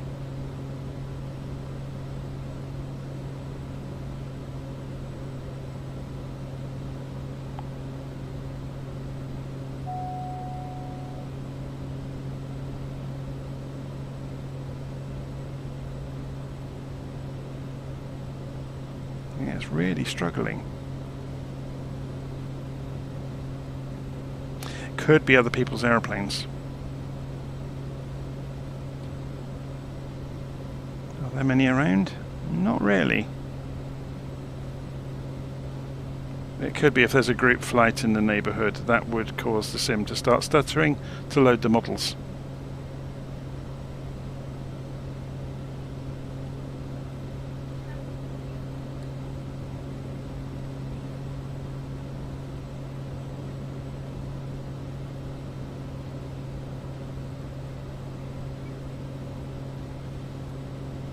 Yeah, it's probably the presence of the big airports nearby, which is still a problem. Look, even with colossal hardware, this simulator can still struggle.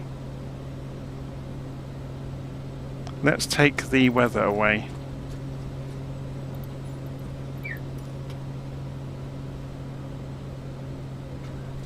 Maybe it was the weather that was causing it.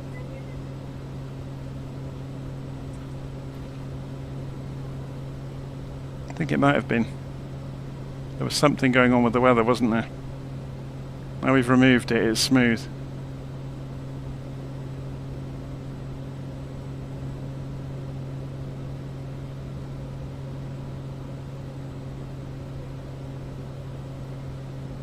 Okay, let's pull the power back and fly along some of these streets and have a look at them. It doesn't like overbanking, this aeroplane. It's got protective measures in the G1000s. It's EPNS or something it's called. Airspeed, airspeed, airspeed. Yeah, it's complaining I'm going too... Oh, it's complaining I'm going too fast. Let's cut it right Check back. gear.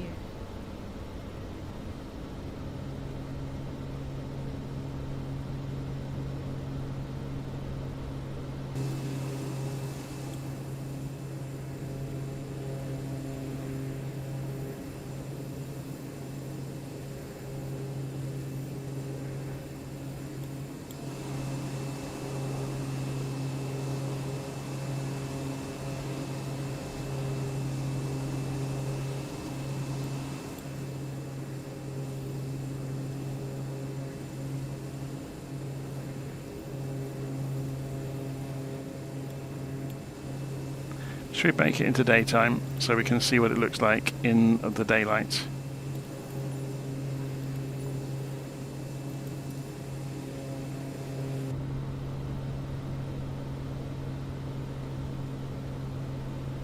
So, downtown Tokyo in the daylight.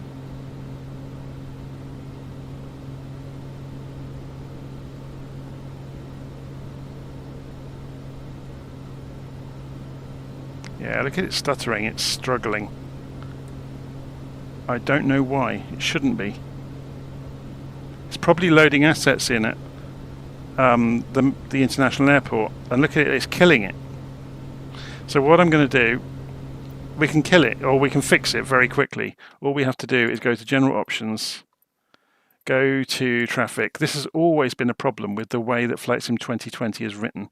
We're going to turn off the ground aircraft, and the problem, it will take a few seconds for it to stop stuttering, but then it will throw away all of those assets that it was dynamically loading. You can still, it's still doing it. It's having nightmares with it. So that's the airports in the distance as it's loading assets in for them. It's murdering it.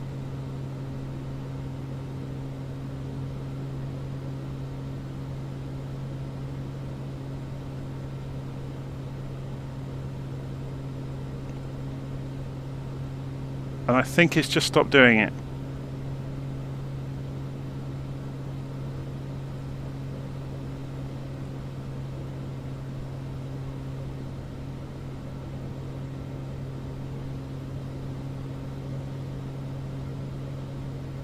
Yeah, look, it's nice and smooth now.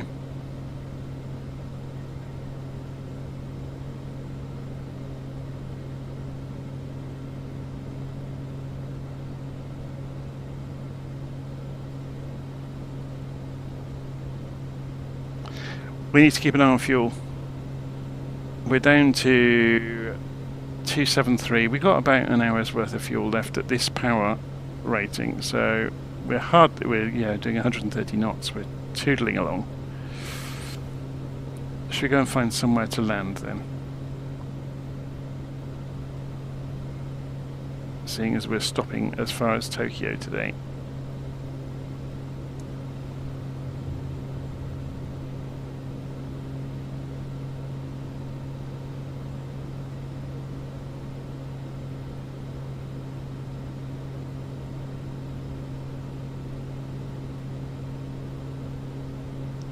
So what's over towards the north end of Tokyo?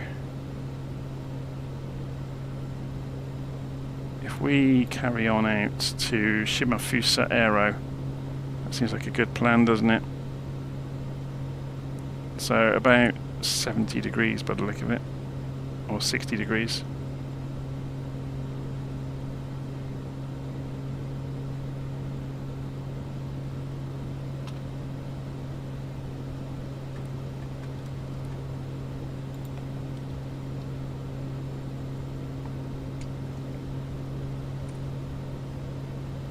So we're here.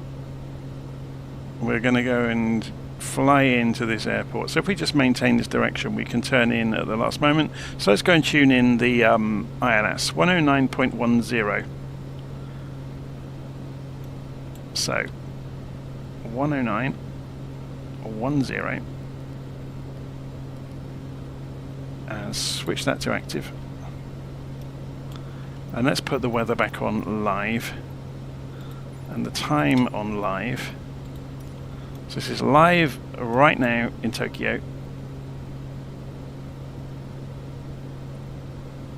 And we're going to go and take ourselves out. We'll take ourselves right out to the beginning of the VOR beam, shall we? So we'll go and increase our altitude to 2,500 feet. We'll use vertical speed to get there. 1,000 feet a minute, please. And we'll give the aeroplane some power to do it.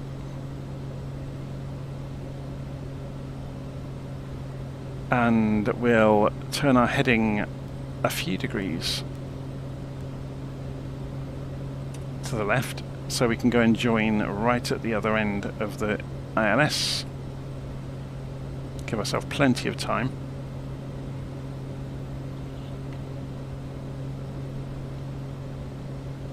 And we should be good.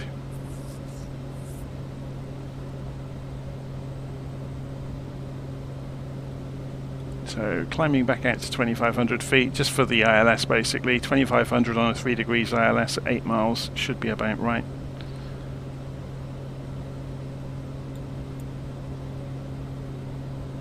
So at the moment we are doing that trajectory, which should be just about right, and then we just turn at the last moment into the ILS.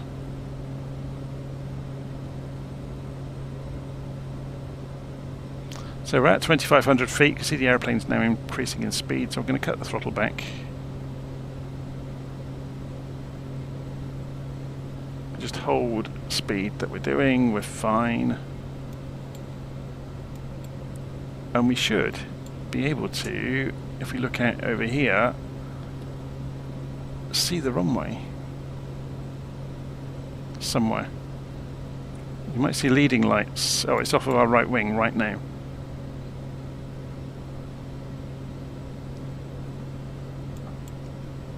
Might be too far away to see.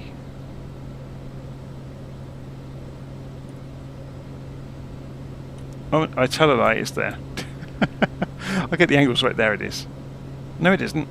That's the wrong direction. I'm looking for blinking lights for the leading lights into the runway and not seeing them. I think that might be it. That strip of lights there with white on the end, but we can't see the leading lights from this angle. Maybe. We'll find out soon. Or we'll find out soon enough. Anyway. So we are in Japan, just reading the comments in the live stream. We are over Tokyo. So we've just been flying around over Tokyo. I've been flying along in daytime, so everybody got to see the scenery in Japan as we made our way up across Japan. We're getting quite low on fuel, so we're looking to land at Tokyo, and then we'll continue on another day from Tokyo and head on further northeast up to Sapporo, the northern island.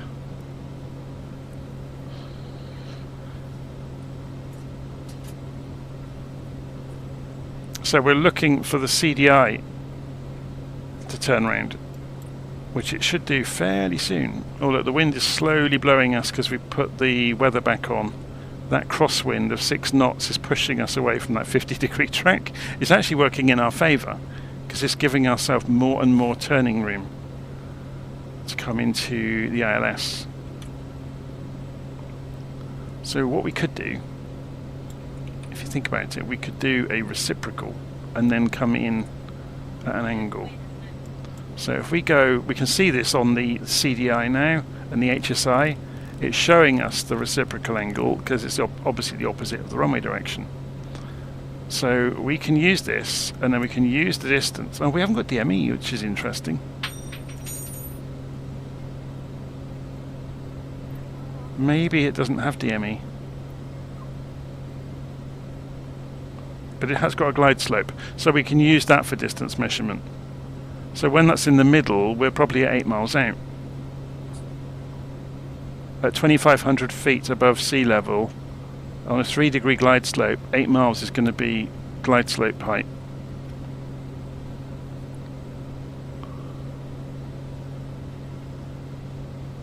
So we go beyond that a little way, and then we turn back in towards the ILS. So we should find, yeah, look, well, we're a little bit within it.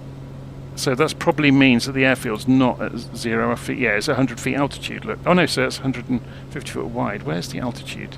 100 foot. So, yeah, so if we'd been at 2,600 feet, then that would have been in the middle at the point we got to the end of the feathers. They are marked at 8 miles on LittleNavMap. That's the only reason I know that.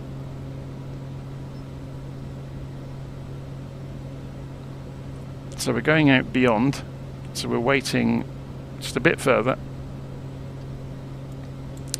and then we'll spin the aeroplane round and slow it down. So we'll start slowing down now.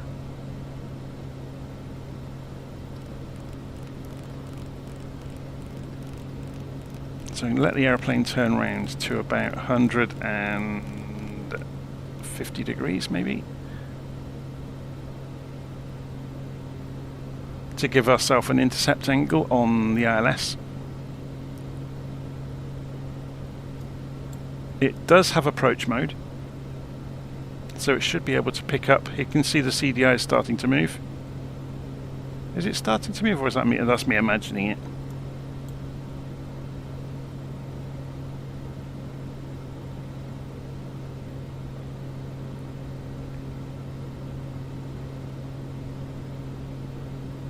So maybe we don't, maybe we go for a sharper angle then.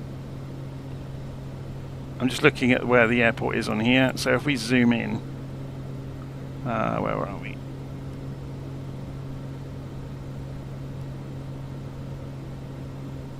There's the airport, so its runway is out across here somewhere. There's the CDI. Here's the glide slope. It's just coming.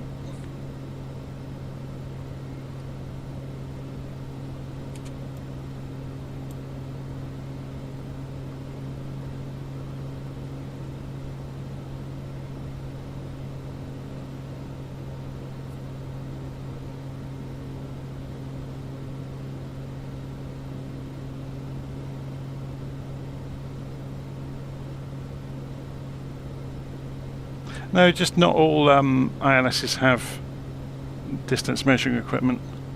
I'm going to come off the autopilot then, and we're going to turn in towards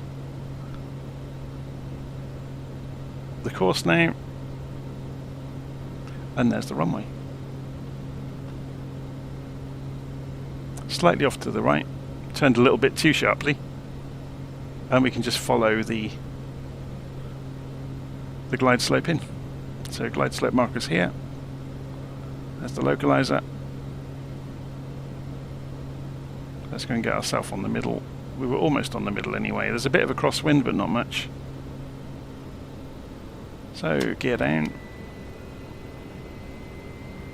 Wonder if we've got lights on the wheels.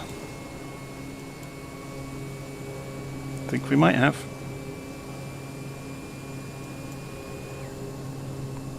One light. Better than nothing. So we've gone off to the left now while we were busy looking outside, so we'll just pull it back.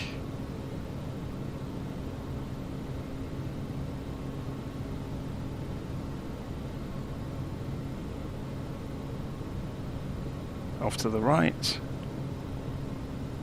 It's turning into a fairground ride on the way in.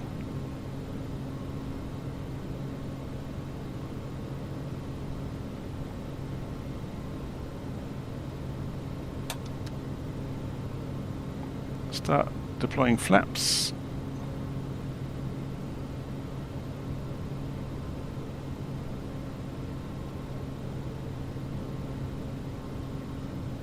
Yeah, that wind is actually wandering around a little bit.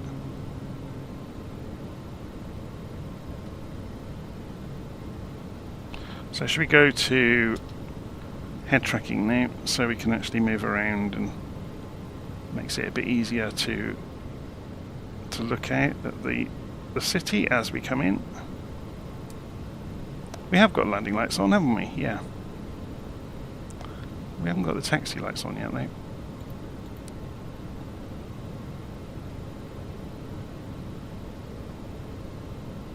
So we've gone low. So just lift the nose back up, get us back on the glide slope.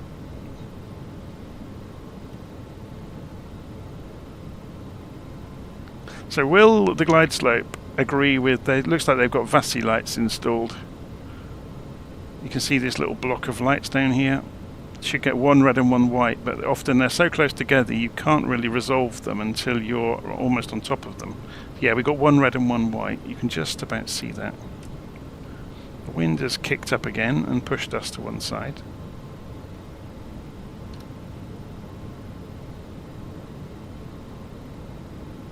Now it's saying we're too low. 2 reds is too low. 1 white and 1 red is good.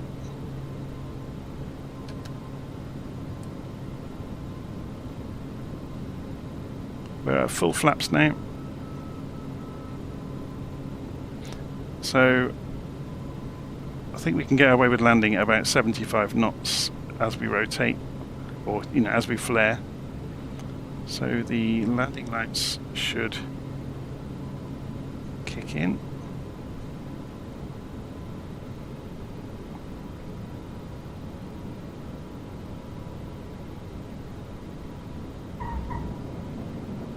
And we're down.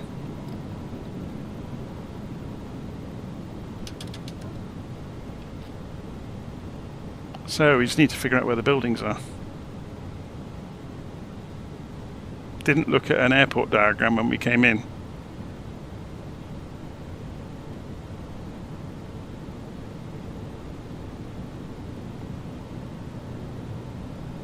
Let's have a look from outside.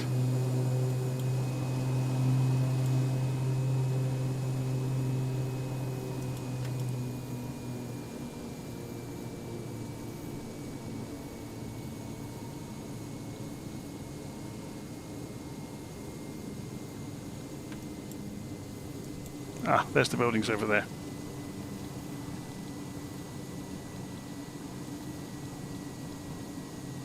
Should we put the daytime back on so we can at least see some of the scenery nearby?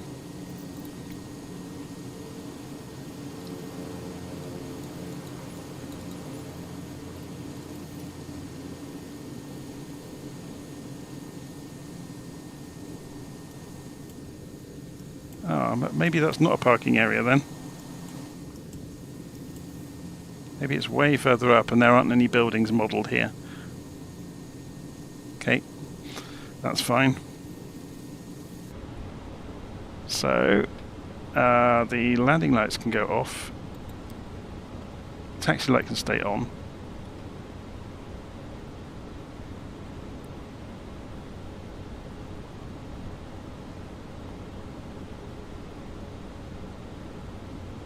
And we'll work our way back towards wherever the buildings are, if there are any.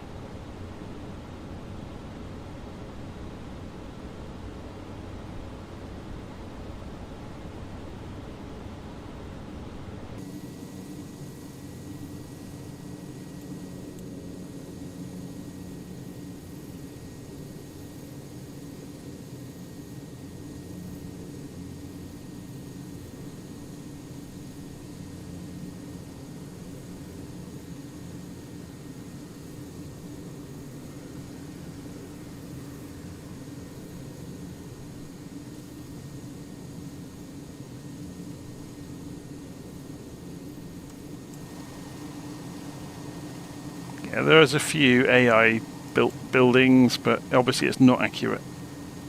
The ground layout is pretty good though.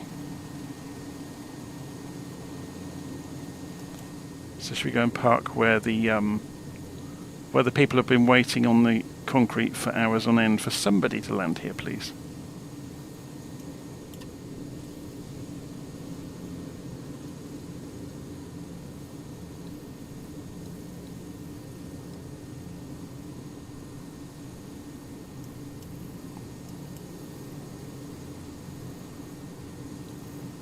Actually, it's just vehicles, isn't it? It's not actually staff.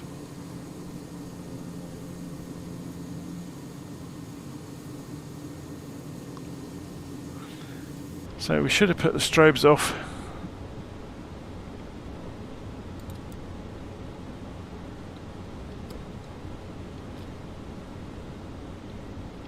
Well, I'm going to park here then in the middle of this vast expanse of empty airport where it hasn't obviously been modelled by Asobo just yet.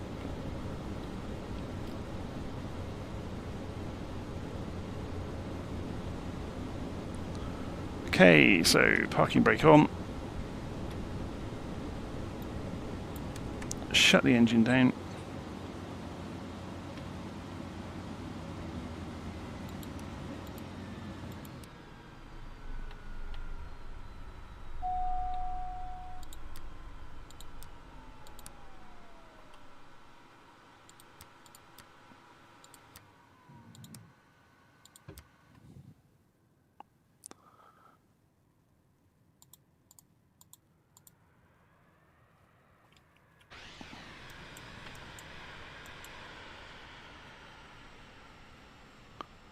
And here comes our company for the last couple of hours.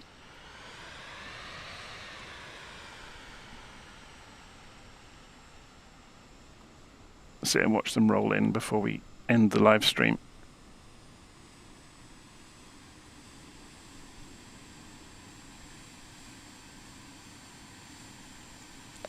So who did we have the pleasure of keeping us company? Oh, the name label's not appearing, that's a shame.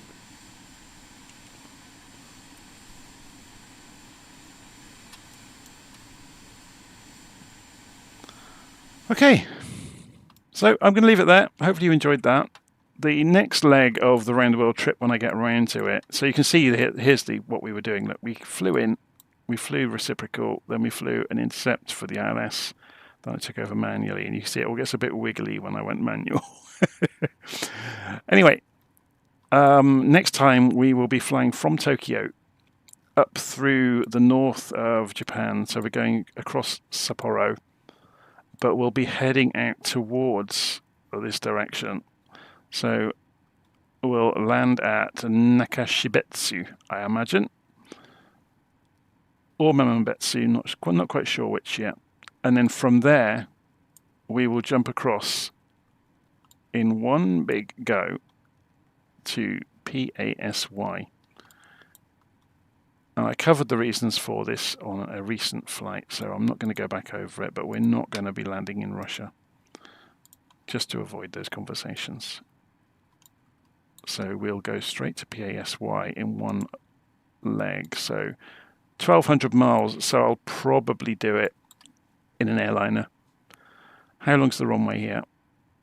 Yeah, it's 10,000 feet, that's fine. How long's the runway here? 6,500. So maybe an A319, something like that.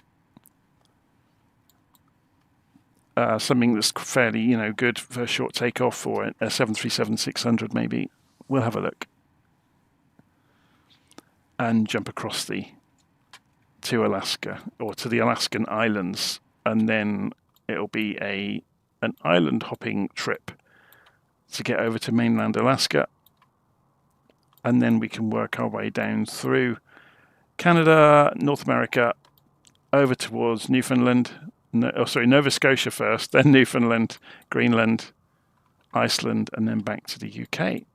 But obviously that's going to take a while. But that's our next big leg after we get to the other end of Japan. So the next one I do will be from Tokyo up to Sapporo Island.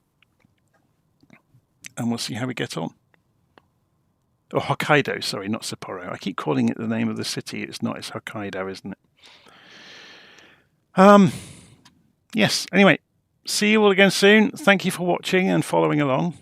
And yeah, it's been fun.